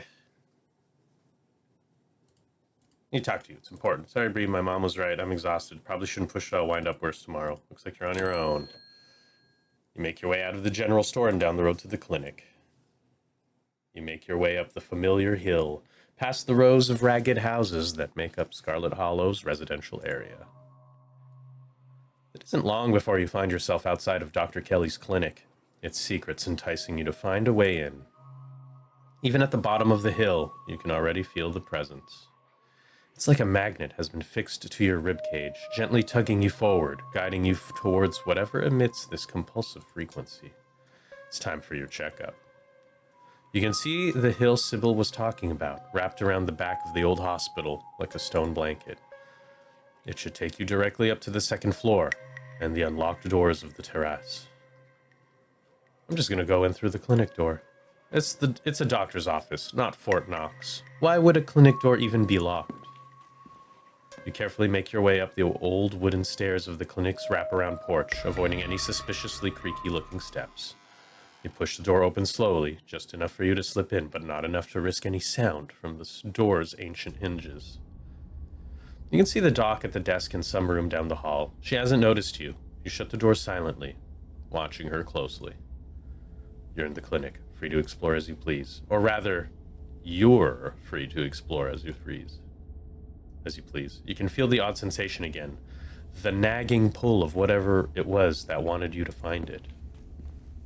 You've been caught by its gravity, an overwhelming curiosity guiding you around the corner and towards a dark doorway under the stairs. It's been left ajar, as if inviting you to enter. Turn on the lights. The lights click on. You're in the morgue. BRIE? I love that he's just laying in a morgue. He squints, seemingly unsure whether you're the same person he met yesterday. What are you doing in the morgue? Hi! Vampire! You haven't seen Stella, have you? She's been missing since last night. Oh my god, you died and she Frankensteined you back to life? She killed you! What are you doing in the morgue? I'm gonna flirt. Hi. Hey. Sorry, this must look kind of weird. I promise I'm not secretly dead already or something. Sometimes I just come down here to practice, rehearse. If you are a living corpse, that wouldn't be a deal breaker. That's good to know. I'm still not, but I'm glad I haven't managed to scare you off. It's not often I get to meet new people. Especially new people I, would like to get to know better. As words seem distant to you, the tugging is strong down here. You can almost feel yourself slipping into a trance. Your eyes wander to the back wall of the morgue. You need to see what's back there. Follow the pull. I love this wall. You touch the wall. It feels disappointingly solid under your palms. Hey, are you okay? I love wall. Sorry, Reese. You feel Reese's hand gently shake your shoulder for a moment. The thing on the other side of the blank white wall loosens as it pulls on you. Its pull on you. Loosens its pull on you. Jeez. Loving the noises. It's great. You kind of looked possessed for a second there. You good? Make him understand. There's some kind of magic shit going on, man, but it's telling me I need to get behind that wall. Reese glances back at the wall. You're really serious, aren't you? This is probably a bad idea, but if you really need to get in there, pretty sure there's an emergency axe somewhere upstairs. Just need to get the dock out of our hair. Should take 2 seconds. Why not? Why use an axe when I have arms? Why not just break the wall with a fist? I'm not an expert, but I'm guessing it would be more efficient for you to use those big arms to wield an axe instead of tearing into the wall like some kind of wild animal. Though that would be super cool to see. Be right back. He strides past you, his long legs moving swiftly. He seems excited, his usual dour demeanor replaced with an uncharacteristic pep when faced with the prospect of sneaking around and tearing down walls. Yeah, it's teenage rebellion time, even though he's a young adult. You hear his soft voice filtering in through the open doorway at the top of the stairs, a hoarse and sickly edge added for effect as he speaks to his mother. Hey, Mom. He coughs gently. Reese, I didn't know you were awake. I still feel like shit, but I think I can finally try to keep some juice down. Looks like we're all out, though. Really? I thought I'd just pick some up. Got an errand to run on Main Street anyway. I'll go pick up some orange juice and some ginger ale, too. That would be awesome. Sorry to ask. I know you're probably busy. It's no problem. It doesn't take long. Don't do anything too strenuous while I'm gone. Just lie in bed until I get back. Thanks, Mom. I'll take it easy. You hear her footsteps move down the hall, then the front door opening and closing. It worked! The theatric rasp has left his voice, excitement rising in his plates. He's stoked. Come on up, we don't have long until she's back. Maybe I will romance Reese. He's a fun boy. He likes to watch obscure movies. As you step out of the morgue, you relax. The extra space between you and the carving has weakened its hold on you, and with it, your desperation to claw your way through the wall and unveil it. Hooray! It's one of those emergency fire axes, so it should be pretty obvious wherever it is, though I'm not sure where she would be keeping it. I'll show you around. Let's try the doc's office first. You make your way to the doorway of her now vacant office. I don't see an axe in here. He's right. A cursory glance reveals nothing but stacks of paper and cabinets of medical supplies. But something on the desk catches your eye, some sort of records, with your family's name on them. Pick up documents to read later. Reese watches you with curiosity. Stealing medical documents? If my family's gonna keep secrets from me, I'd better learn what I can. Totally. Steal anything you need to. You've got a mystery to solve. I'm not gonna stand in your way. Let's check the medical supplies next room. In supply room next. I can imagine a room full of chemicals being a place someone might want to keep an axe. I love how I just mix up words half the time when I'm reading, but I understand the meaning. Better be careful stealing stuff in there, though. That might really get you in trouble. You turn around and leave the office. It's time to move. Come on, let's keep moving. There it is. Looks like it needs a key, though. You'd better not break the glass. I'd rather explain why I had to steal the axe after we've had a chance to use it. There must be a key in here somewhere. He stops as if listening to something you can't hear. Shit, she's back already. As if on cue, you hear the front door to the clinic open and close, the creak of its antique hinges echoing down the hallway. Footsteps start down the hall. She's headed this way. Quick, we gotta hide. I'm not supposed to be in here. He opens the closet door and hurriedly motions you inside. You slip past him, scrunching into the small space as best as you can. He attempts to slide in after you. You make space. He slips in next to you, closing the door just enough so you can both still monitor the entrance to the supply room. Dr. Kelly storms in, plastic bag in tow. She takes something out of the bag and places it on the counter. And then she hurries back out, bag rustling as she makes her way back down the hallway.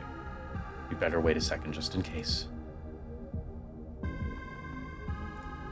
You momently distracted from danger at hand by Reese's sudden closeness. It's almost strange to be here with him after the way he was hidden away for the first few days of your week in Scarlet Hollow. It made him into a seemingly mythical figure, a tragic artist wasting away in a basement guarded by a tyrannical warden. Let's face it, I am a strong, independent woman, and I need myself an artistic, sensitive, very sickly boy. Now he's right in front of you, a flesh and blood human being. One you could reach out and touch if you so desired. Wow, BRIE.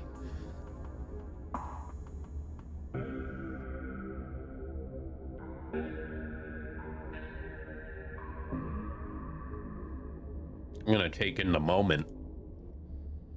You close your eyes for a moment, breathe in, taking the moment. Reese's clothes smell clean, like linens fresh out of the dryer. And under that is his smell. It's comfortingly human, like a warm breeze carrying with it a smell of pungent spring flowers. That's a very specific thing to smell. Though, there's something else to it, some underlying unnatural odor. Almost like ozone. What? You notice that his hand resting on the doorknob to keep the door perfectly ajar is trembling slightly. You look up and find that he's staring down at you from the corner of his eye. Sorry. His voice almost imperceptibly quiet. I didn't mean to put us in such tight quarters.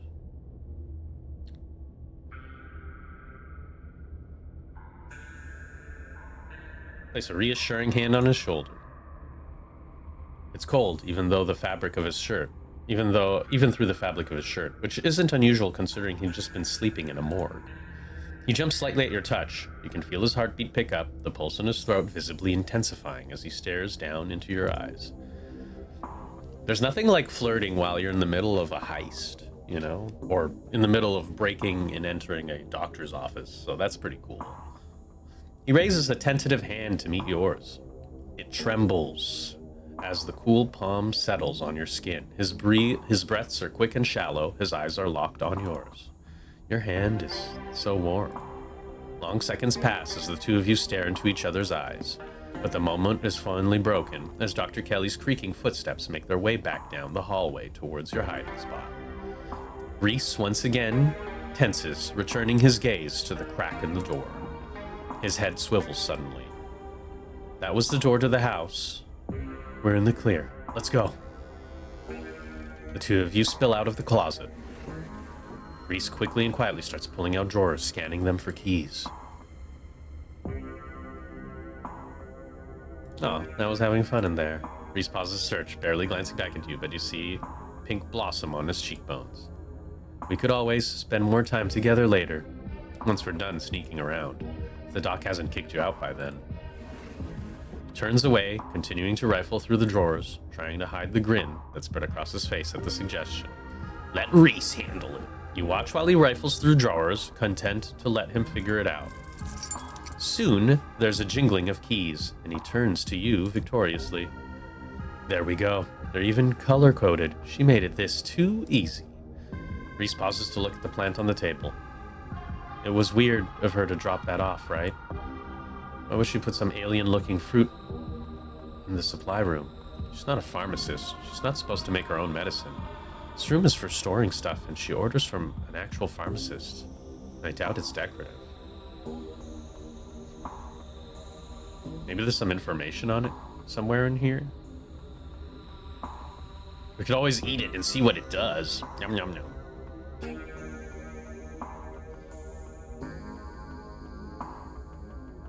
Maybe there's some information on it somewhere. Yeah, maybe. Before you get the chance to look, Reese jerks his head towards the door. Shit. That was the door from the house. We gotta run. Grab the axe and go. You grab the axe and follow Reese's instructions, once again starting down the basement stairs, letting the pull of the stone carving guide you back to the morgue. Convenient. Oh, there's my axe. Dr. Kelly's voice filters down from above. I was right. We already We did already have juice, and it was just in the back of the fridge, but there's no harm in having extra. What are you doing in the clinic? I thought I told you to go rest. Oh, I'm just gonna chill in the morgue. I got my speakers, so if you hear some weird sounds, that's just my music. I'll be sure to put in earplugs to drown out all of that industrial clanging you listen to. You know, I'm not the biggest fan of you spending time down there. It can't be good for your mental health to hang out in a refrigerator for corpses. Do you at least have a blanket this time? Yeah, I'll be fine. It's just a change of scenery. My room feels too claustrophobic right now. I gotta go hang out in the morgue. I just got us hang out with potentially 9 bodies. Okay, I'll let you know when it's time for dinner. You hear the door close and the sound of Reese descending the stairs to join you in the fluorescent lit room below. Hey. Something spooky might happen when we break down the wall. Reese smiles. Good. Feel like I've been missing out lately. Look, Avery said the same thing, and now he's super sore. So think about it this way, Reese. You might be fucked up after. Stop asking questions. It's time to see what's going on the other side of that wall. Okay, well. Let's do this. Have at it. Oh my god, this is my music. You approach the far end of the morgue, axe practically singing through the air as you strike the wall. See, it is music. It's like cutting through butter. You're right. You could have torn through this with your bare hands. You stagger back from the massive hole in the wall and admire your effort. Holy shit. The splintered edge frames a dark passage, seemingly cut deep into the side of the cliff, cold seeping from a forgotten place into the already frigid morgue.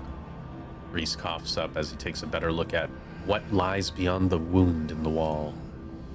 There's a whole hallway back there. Thick, stale air leaks from the hole, filling the morgue with an earthy mildew smell, like the room is slowly filling with dirt. And with the stink of the grave-like room beyond comes from an even stronger compulsion. You step forward. And you climb into the hole. Oh, that's what everyone is saying.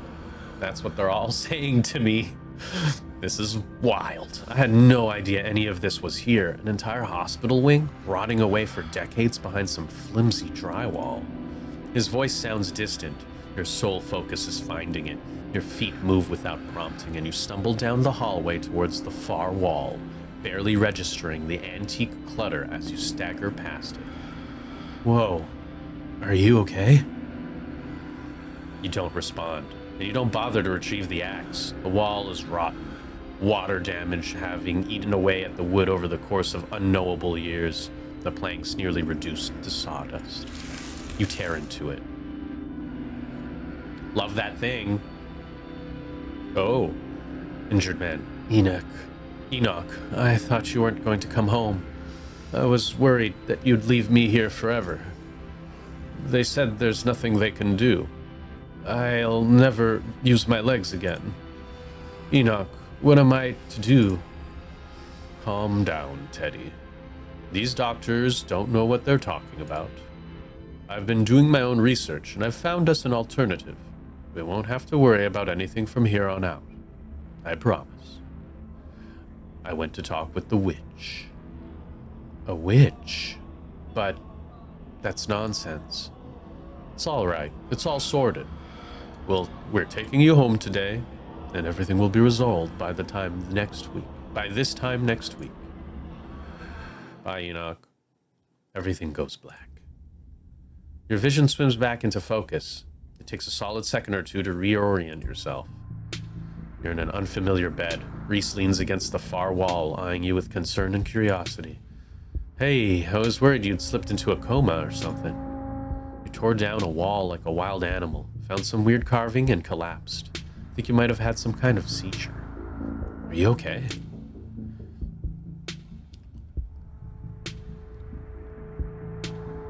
I still have those documents I swiped, right?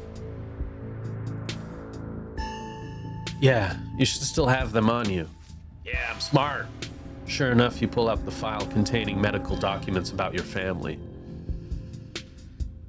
Explore Pearl Ann's death certificate. Cause of death, sleep apnea, discovered by her daughter, Tabitha Chrysanthemum Scarlet. Whoa, that's her second name. That's crazy. No autopsy now. Edward Dean's death. Born April 9th, 1913. Died February 12th, 2003. Aged 89. Cause of death. Heart failure. Signed by her granddaughter, Pearl Ann Scarlet. Pretty normal. Almost made it to 90. Died of a normal old person illness. Enoch's death certificate. Enoch Scarlet. Born September 9th, 1887. Died August 20, 1957. Age 69. Cause of death. Fall from cliff. This one had the coroner's report attached. Organs sustained impact injuries, lacerations to the neck and body consistent with a fall from great height. Okay, I didn't know he got killed that way. Their death certificates. Quickly flip through a few of the other Scarlets whose names aren't quite as familiar. Theodore Scarlet, born May 24th, 1890, died 1918, age 28, cause of death, crushed in mine collapse. Body not recovered. Signed by his brother, Enoch Scarlet. Joseph Scarlet, born April 1914, died June 7th, 1944. Louis Scarlet, born August 1920, died June 6, 1944. Oh shit, they all died in 1944. Wait, what's the... 1987. Okay, so Enoch died after that. That's interesting. Both killed at Normandy in the line of duty. These must have been Edward Dean's brothers. Oh, that's fair. Certificate of fetal death. Infant boy. Andrew Charles Scarlet. Delivered April 3rd, 1945. Stillbirth. Mother. Edward Dean Scarlet. Andrew Charles Scarlet. Cause of death. Complications during birth. No doctor present.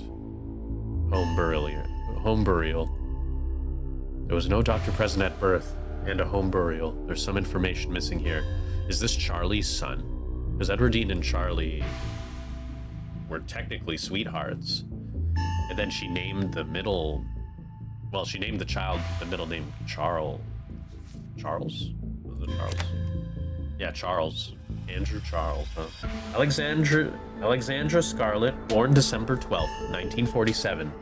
Died August 20th, 1957. Age 9. Missing. Presumed dead. Signed by mother, Edward Dean Scarlet. Huh. Alexandra, the owner of the doll. So she went missing. Mary Bell Scarlet, born September 3rd, 1946. Died October 30th, 1963. Age 17. Cause of death. Complications during childbirth. Signed by her mother, Edward Dean Scarlet. That's a lot of Edward Dean Scarlet. Edward Dean just signed all the deaths, apparently. I had a vision, like a hallucination. I have those sometimes too. Used to have them a lot as a teen. Always just weird little things, like my hands would look wrong and my neck would seem too long, or the room would feel smaller.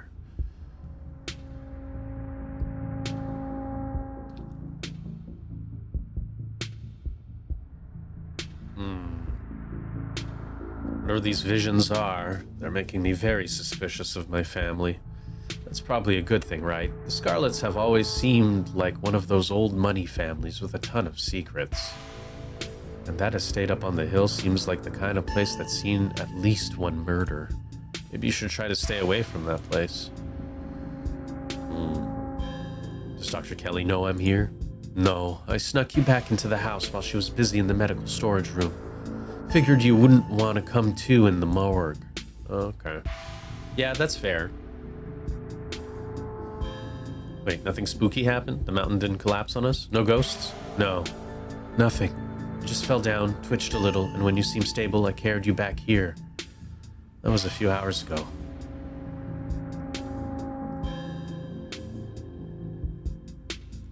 Wish I'd been awake while you carried me.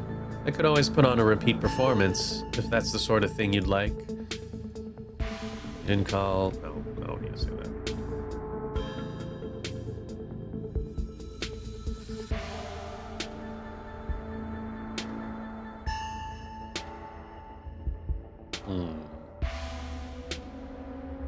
think Dr. Kelly should look me over. These seizures can't be good for me. I don't think you'll want her to do that. While you're out, I looked this up. She's not the kind of doctor you want in charge of your health care. I should know. I'm the one she's been poisoning for years. I refuse to take my medicine, so she's on the warpath up there. I have no idea what she's doing, but I've blocked my door, so she can't get down here. Now we just have to wait her out. But why would your mom poison you? Why would your mom poison you? Yeah, I don't know. But the internet says that this is a castor bean. It's used to make ricin, a super deadly poison that causes some of my exact symptoms. And death, usually. The thing I can't figure out is whether she's been trying to kill me slowly, or if she just likes keeping me sick enough to be dependent on her. Either way, I don't think I've ever had an illness. I think the illness was me growing up and becoming less easy to control. She sure found a cure for that.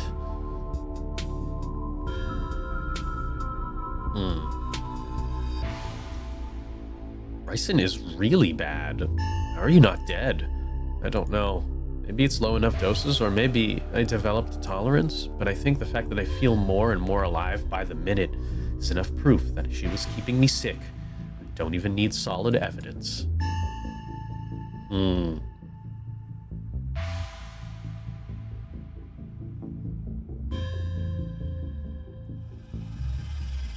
With your evidence, you should be able to go to cops.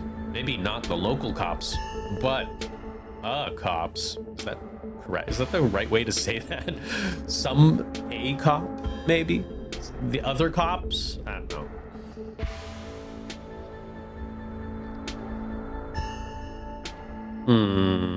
We need to get you out of here. Who knows what she'll do when she finds out what you know? Where would we go? The only person I know who has a car is Kanika, and she's not answering her phone. I don't know anyone else. I don't have any other family to go to. I never even finished high school. When I get out of this house, I don't know how I'm gonna make sure I don't wind up right back down here.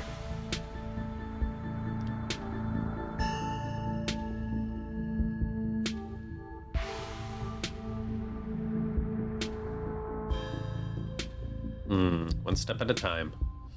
Let's just start by waiting out your mom. And getting out of here. You shouldn't call her my mom. As far as I'm concerned, she forfeited that title. I don't even think I should call her doctor. She's just some woman now. Can't wait for her to be in the rear view mirror for the rest of my life. We'll see if we can wait her out. If she doesn't fall asleep by 10, we can figure something else out. These windows are supposedly shatterproof, which she always said was for burglars. Now I assume it was yet for another way to keep me boxed in. But we can try to break them anyway. A distraction seems like a good idea. As you can probably tell, I'm getting a little jittery. Maybe it's the lack of poison in my system for the first time in years, or the fact that my whole perception of reality has been turned on its head. Probably a combo. Doesn't feel awful, to be honest.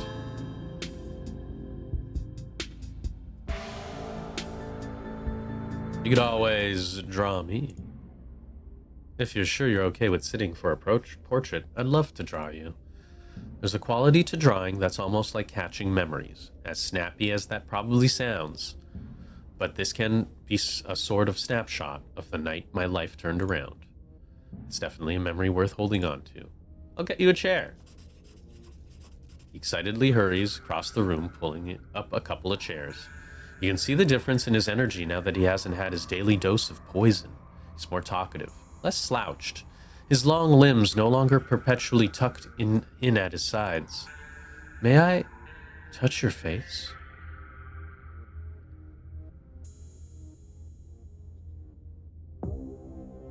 Sure. He places a gentle hand on your jaw, tilting your head slightly to the side. His hands are warm now. The corpse-like coldness is gone, replaced by a lively heat that stays on your neck even once he pulls his hand away. Perfect. He pauses for a moment, his eyes locking with yours. A palpable tension fills the room.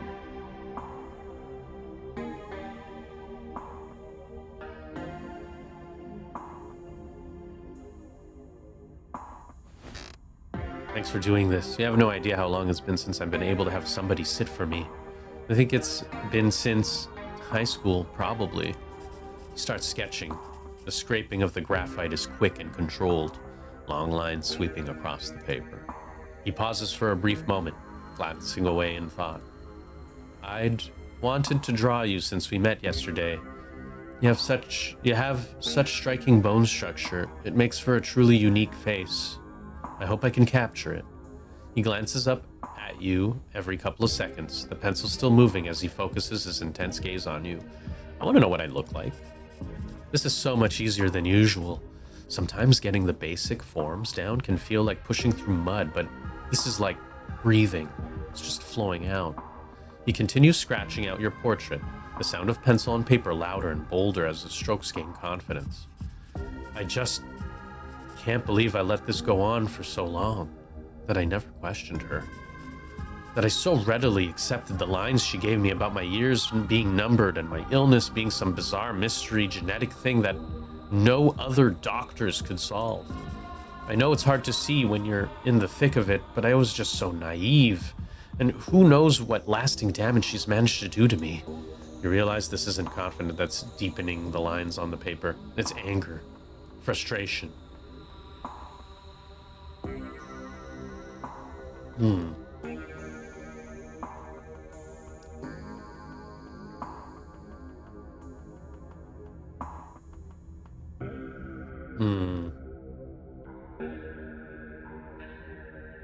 Let's get you out of this basement. I think it's stressing you out. You're right. I don't think I can wait for her out after all. All I can think about is how she can easily lock me up again and be thorough about it this time. How... The pencil snaps. Oh no, I'm sorry. I must be acting strange. I feel strange. Do my nails look longer to you? There's a knock on the window. BRIE. Don't get any closer, that thing. It's time to go home. That voice. I know that voice.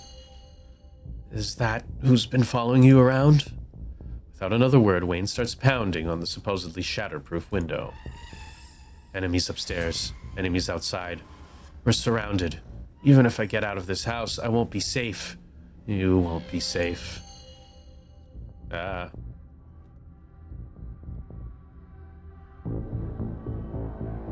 I think you might be overreacting as Wayne proceeds to just kick open the window. Why did he call you that thing? Why did he call you that thing? Because he's some kind of monster, and he wants me dead. Can't you feel that? The murderous intent is practically oozing out of him. But I'm not weak anymore. I can fight back.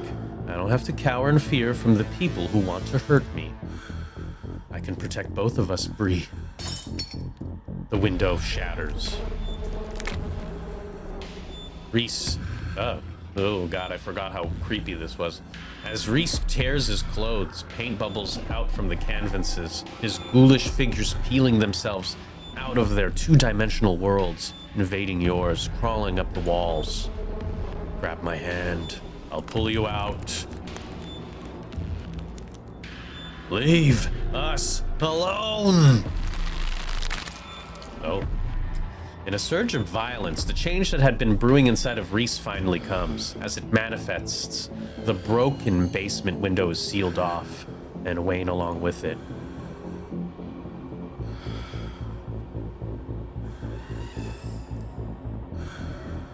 Stay where you are?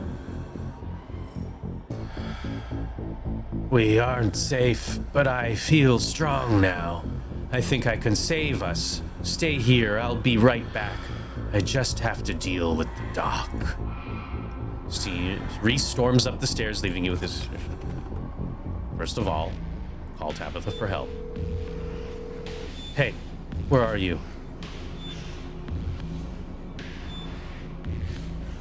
I'm at the clinic. I think Dr. Kelly is in danger. There's a monster on the loose. What? Don't move a muscle. I'm coming to get you. Your cousin hangs up the phone. I love Tabitha. Well,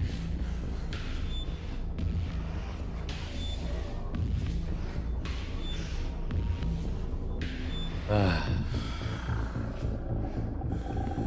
gonna follow Reese. You make your way to the door that beckoned to you yesterday. All intrigue now washed away. You know where it leads, and you know what secrets the stone that lurked in the forgotten basement of the clinic had to share with you. Now the clinic holds a new horror. Somewhere beyond the narrow hallway leading from the house proper into the doctor's office, there is a monster, preparing to do something unthinkable. Open the door. You grasp the handle and turn. Dr. Kelly emerges from the shadows and levels a firearm in your direction. You instantly notice it's not a proper rifle, but some kind of tranquilizer gun. Duck! Roll out of the way. You're quick to follow her command as your body falling forward and rolling gracefully out of harm's way. She shoots. The gun isn't very loud. There's only a pop as the projectile leaves the barrel, whizzing through the air. You turn to see a dart embedded in Reese's chest. He pulls the tranquilizer dart from between his ribs, heaving heavy breaths as the drug courses through his system. You're gonna have to try harder than that, you No! How did you?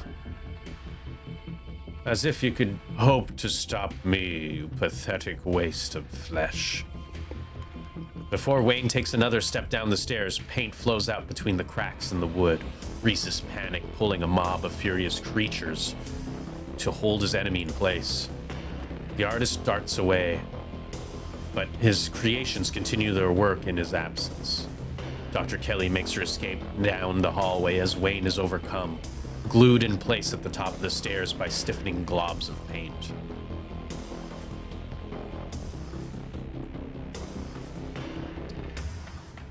Run to the morgue and grab the axe. You need to arm yourself. You rush down to the morgue, practically flying down the steps. The axe is still lying on the floor where you and Reese left it. You pick it up. Feeling of safety settles in your chest as you grip the wooden handle. At least if you have to fight, you're prepared. Hey. Dr. Kelly's voice crackles out of some unseen speaker. You, BRIE. I'm stuck in the safe room.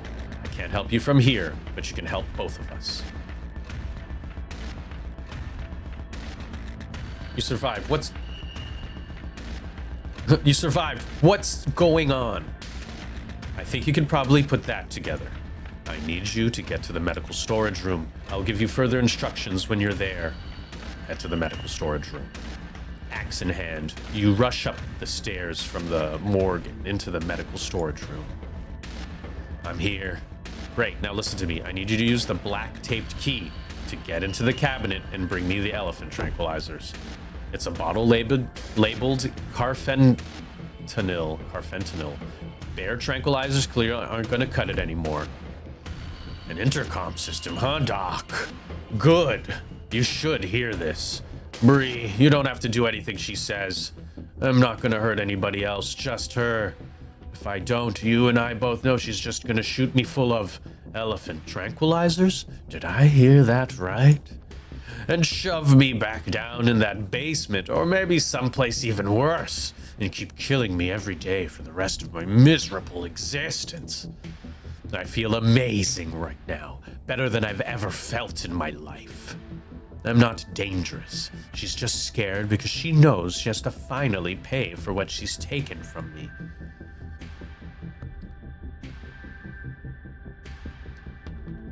Wayne, help me! I'm not gonna let you kill someone, Reese. Why not? She wasn't afraid I might die. Does she know those tranquilizers aren't going to kill me? Does she care? Trust me, Reese. I've always been careful with your medication. I want you to live. I love you. Tell yourself whatever lies you have to, Mom. If you wanted a good relationship, you had your chance, and you decided to convince me I was dying instead of letting me exist. Don't try to spin it like some kind of crime of passion now that the consequences are staring you in the face. Enough. Reese cries out in pain. Ah, what the hell did you do to my shoulder? I'll handle it. Try to get somewhere safe until then. The two stagger off down the hallway. Quick, grab the tranquilizers and head to the safe room.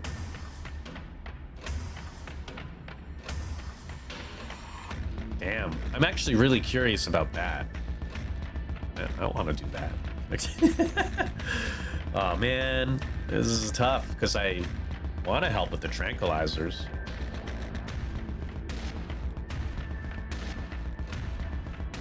That's it. Grab the tranquilizers. Help Reese fight Wayne. I don't know what to do. Ugh. Right now, I think Dr. Kelly's the priority. You approach Dr. Kelly, heaves the door open, slowly breaking apart the mass of paint, sealing it shut. Hurry, I don't think I could keep it open for long. You slip past her into the safe room. She shuts the door quickly, though one of the little smears managed to slip past her. Bloink. She stomps on it. Painted viscera splatters across the cement floor. It sounds like Reese and your friend are still fighting. We probably have a few minutes before he gets here. Let's talk, Reese. Yeah, I bet you have some questions. Go ahead. I have nothing left to hide. When did you find out? A little after he hit puberty. He had all the usual changes, then a few extra. Thickened nails, sharp teeth, elfish ears. I figured he might have some kind of genetic disorder. I had him checked out at a few specialists, but there was nothing obviously wrong with him. Then we had an argument, and he changed right in front of me. It was nothing like what he is now, just a couple of inches and some facial abnormalities, enough to be noticeable. I was scared, but he could see that, and he stopped. I thought it was a one-off, or maybe a hallucination. But the second time, it wasn't subtle. It wasn't as subtle. It didn't go away as easy. That's when I knew for sure that this was something beyond my realm of expertise. What is he? At first I thought he was some kind of werewolf. But if he is, he doesn't follow any kind of full moon rules or anything. Silver doesn't do shit to him. But you've seen what he looks like. It's just weird. I almost wish I could examine him while he's fully transformed. I'd be fascinated to know what happens to him or how his body does it. But he seems pretty hell-bent on ripping my throat out, so I guess that'll just have to remain a mystery. Why did you start poisoning him? Dr. Kelly sighs. Can we stop calling it poison? Yes, it's poison, but the act of me giving him poison was not me poisoning him. I was medicating his illness. It started when he was around 15. I'd given him some increasingly high doses of Klonopin, but his body kept adapting, and his symptoms would come back, especially if we ever fought. Couldn't keep ordering all those drugs. It was already suspicious, and I could risk losing my license, especially if anyone found out that I was using them, what I was using them for. Someone approached me with a solution. I took it, and I've been dealing with the emotional and mental consequences of that decision ever since. Who approached you, and what did they say? Was it Sybil? Dr. Kelly gives you a long, hard look. I don't want to talk about that woman, but screw it, I might die tonight. Sure, I'll tell you. It was. And that's all I have to say about that.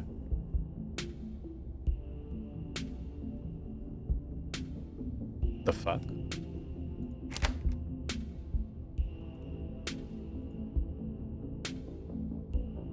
What? What the heck? Okay, this did not happen in my last playthrough. Okay, that's interesting. That woman, I'm assuming it's Sybil. Why, though? Was his dad similar? Strange little smile creeps into Dr. Kelly's face. I wish I knew. Reese just kind of happened. I wasn't seeing anyone. I just woke up pregnant one day. I know how impossible that sounds. I'm a doctor, for Christ's sake.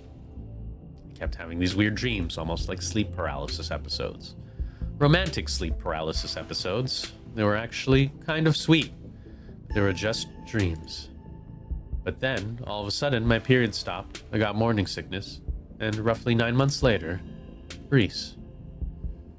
I feel like those were not sleep paralysis demons. You were impregnated somehow. The relationship between you seems so difficult. Yeah, you could say that. He was such a cute kid. When I found out I was pregnant, I was terrified. I didn't know if I'd be ready. But he made me love being a mom. It's not like it was going to be sunshine and roses forever, no matter what. Kids grow up and they change, sometimes for the worst. This is part of being a mom too, doing what you can to make sure the child you brought into the world isn't going to go around eating people. That's true. You could try to raise your child to make sure they don't do that. How do they not know what he was?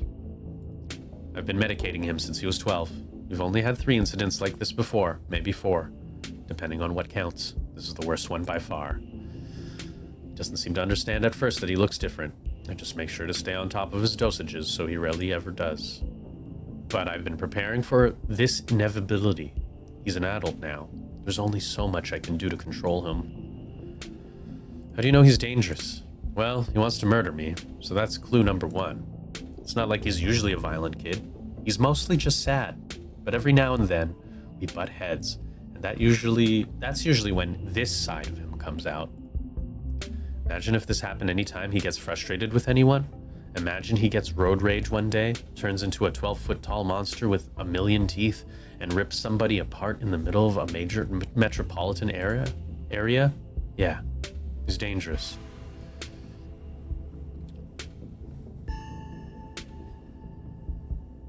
I can fix him! Don't you think it might be a self-fulfilling prophecy? Oh, don't preach to me. Is he a sweet kid most of the time? Absolutely. And Ted Bundy was sweet to the people he picked up off the side of the road. I don't think so. He's probably just a jerk. I mean, he didn't go ahead and slaughter them anyway. I know that what my son is capable of, so it's my job to make sure he doesn't hurt anybody.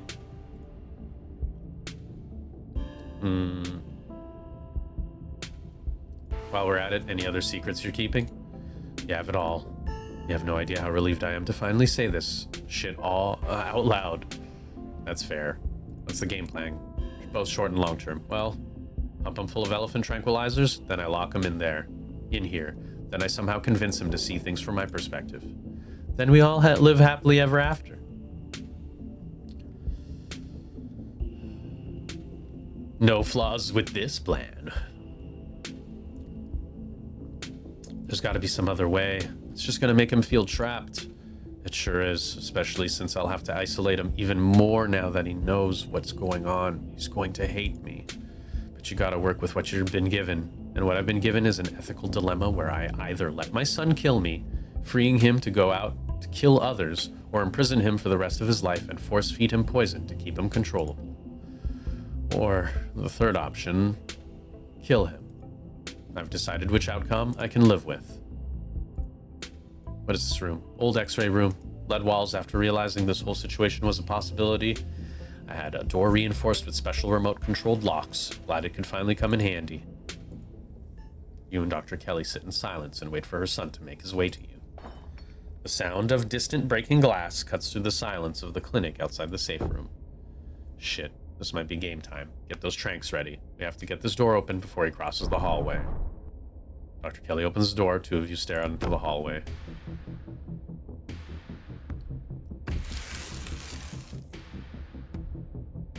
Yeah, it's going great. All of this is going super good. Oh, this is nice. I like that hand with a mouth. Is this what you were so afraid of? Hand over the tranquilizers. This is our shot. Before Dr. Kelly can fire, a different shot rings out. Reese's body is thrown to the wall, shotgun in hand. Your cousin rounds the corner and trains her weapon on his writhing body. Tabitha, what are you doing here? Stop it. Let me sedate him. We can deal with this non-lethally. Are you insane? That thing was trying to kill you.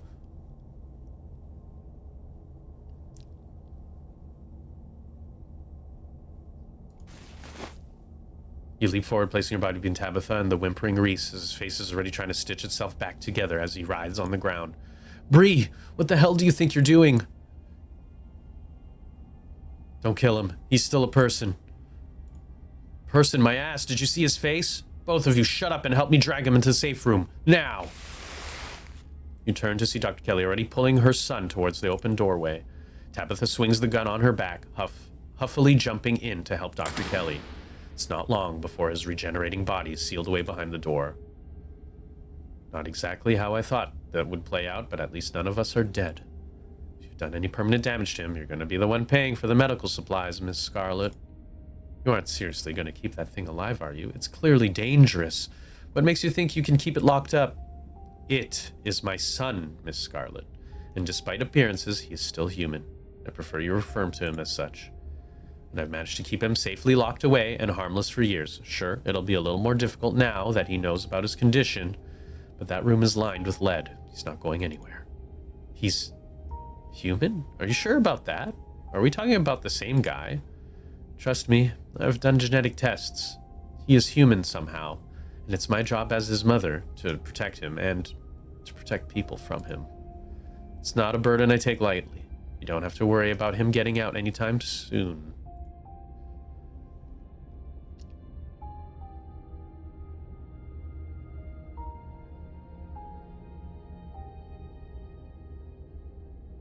He's just a good guy. Just misunderstood. Hey. He's a good guy. He's just misunderstood. Don't give me that line. I don't see what I could misunderstand about a guy who's clearly about to swallow both of you whole. I don't care what his feelings were when he was getting ready to make a meal of you. I care that he was capable of it. I'm not going to debate this with you, Miss Scarlet. It's none of your business. I can handle it from here. Now both of you get out. I have a lot of cleaning to do, and I don't feel like entertaining a couple of bickering cousins while I do. You and your cousin leave the clinic, Dr. Kelly slamming the shotgun-blasted door behind you. The two of you make your way to the bottom of the hill where Tabitha's car is parked along the sleepy houses of Scarlet Hollow's residential street. She places her gun in the trunk and turns to face you. You're alone right now. Is Stella still missing? I tried calling her a couple of times, but I kept getting her stupid voicemail. Yeah. Two of you are interrupted by a jingling of dog tags. Gretchen appears at the edge of the road, running as fast as her geriatric pug legs can carry her. Gretchen seems distressed. She whines as she stares up at you from the ground, eyes desperate, anxiously jumping back and forth and darting away when you try to lean down to her. Gretchen? But where's Stella? Stella's stuck in the well? Let's follow her. You and Tabitha follow Gretchen into the woods. God, I hope she's not leading us to a body. Gretchen nervously runs ahead of you and Tabitha, looking back to make sure you're still there as she leads you to the dark woods. Before long, the trees thin. You find yourself on a steep hill by a two-lane road, lined by one side of the sheer rock. There, sitting on a log, staring mournfully out at the asphalt, is Stella. You watch her from the underbrush. She's alive. Thank God. She sounds more exasperated than relieved. Though you know by now it's just her trying to cover up genuine emotion, she's deeply relieved and terrified to show such vulnerability. Let's go talk to her. I don't know. We've got baggage. I'll make things worse. No, you're right. She's been practically begging for us to be closer than we are. It's time I stop letting my dead mother dictate who I'm allowed to talk to. Let's do it. Hey, this is nice. The two of you join Stella, perching on the old log either side of her. God, BRIE, that ghost really did a number on you. Oh, I'm so sorry. You had BRIE worried all day, you know.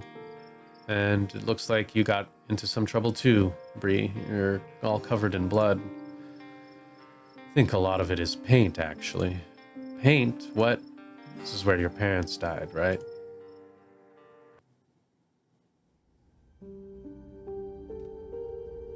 It's young Stella. Oh, she's cute.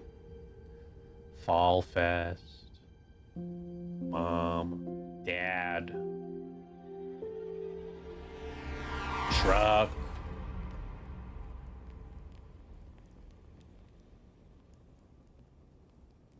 Yeah, it's rough.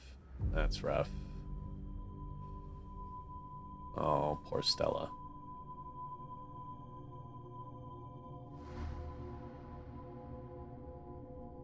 Ugh, what a horrible thing to go through. She's better off unconscious and waking up in the hospital than seeing this. Oof. Oh my god.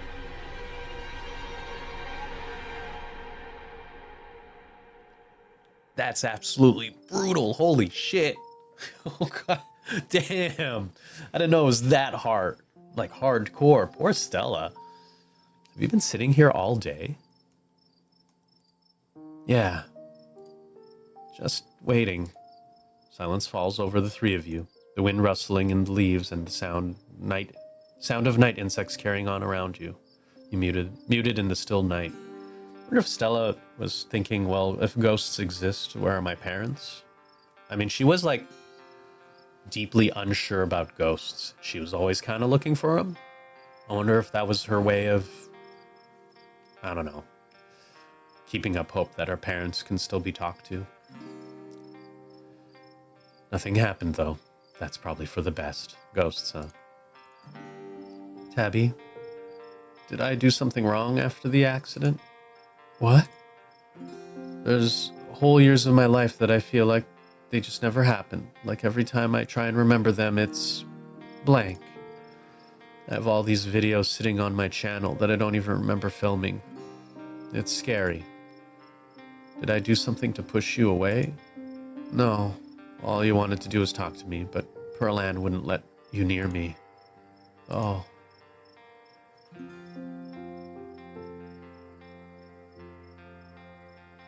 To the Dead Moms Club.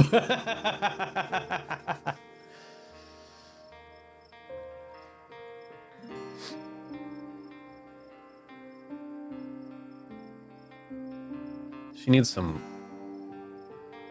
Stop hiding behind your mom's corpse. She's gone now. The only person who makes decisions about your life now is you. Hey. God, you're right. I was an adult when your parents died, Stella. It doesn't matter what Pearl Ann wanted. I pushed you away, and I shouldn't have done that. I'm sorry.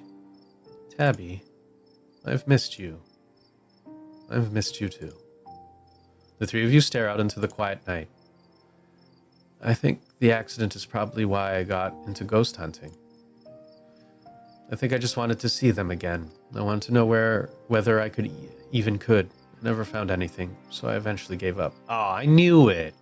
I mean, that's sad as shit. I shouldn't be happy about that. Then last night happened. Oh, yeah, I knew it. And I ran out here to see if maybe it would happen with them too. Even if it meant seeing the crash again, or seeing them all messed up and dead. I just wanted to see them. It's been a whole day. I don't think they're coming. Do you want to say goodbye? Stella sits in silence for a long time, her breath slow and even. Goodbye. I love you. Don't worry about me. I'm gonna be fine. She's silent again, as if waiting for a response. No response comes. But she smiles, a lively glimmer returning to her sad eyes. That kind of felt better. I don't think I realized how much I'd kind of trapped myself in my own head. Thank you for breaking me out of it, you two. Stella straightens up, stretching her back. Gretchen wags her tail, tags jingling in the quiet night air. We should probably head back, right? I haven't slept in a day. You look exhausted.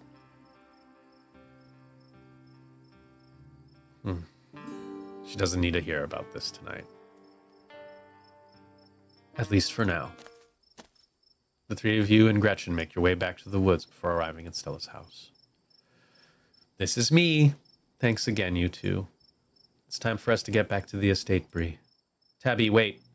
Before you go. Stella wraps your cousin in a tight hug. Oh, don't be a stranger, okay? Never again. I promise. You and Tabitha quietly return to the estate, both of you impossibly exhausted by the day's events. I've got to crash. I'll see you tomorrow. She heads to bed without another word. I go to bed. Exhausted beyond belief, you stumble into your room and collapse on the bed. As your eyes sink, you realize that something smells off about the room. It smells rotten. Oh, my boy! You jolt awake at the door as the door creaks. Don't look so frightened. I was just going to say good night. And to give you a word of advice. Tabitha won't be around tomorrow. Too busy at the mines. Forbidden places won't be forbidden without her there to stop you. And you might be surprised at what you find. Until then, sleep well. Oh, wait. Wayne pauses at the door. Yes. Thanks for looking. Flirt with Wayne. Oh, no, I don't want to flirt with Wayne now. Maybe when I'm a hot himbo, though. But I really want to jump into that at some point. Episode 5 is going to be wild. Why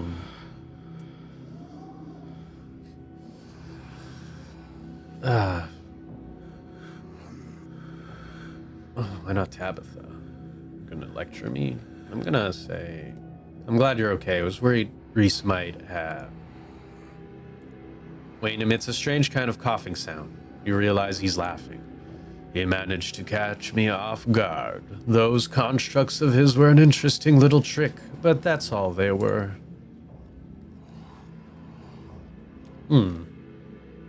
Did you know Reese was like that? I knew he was different. How exactly, I wasn't sure. But now I know. Thought you wanted me to stay at the estate. Aren't you? Might have done something bad. Thought you might have done something bad to Stella. I didn't have to. She didn't have it in her to stand by your side. Remember that. She won't be there if you need her. That's interesting. Thought you wanted me to stay at the estate. Aren't you gonna lecture me? You were free to make your own decisions, and those decisions have been made. I know that something pulls at you, and now that it's started, I know that you cannot stop until your task is finished. I'll keep you safe while you do what you must.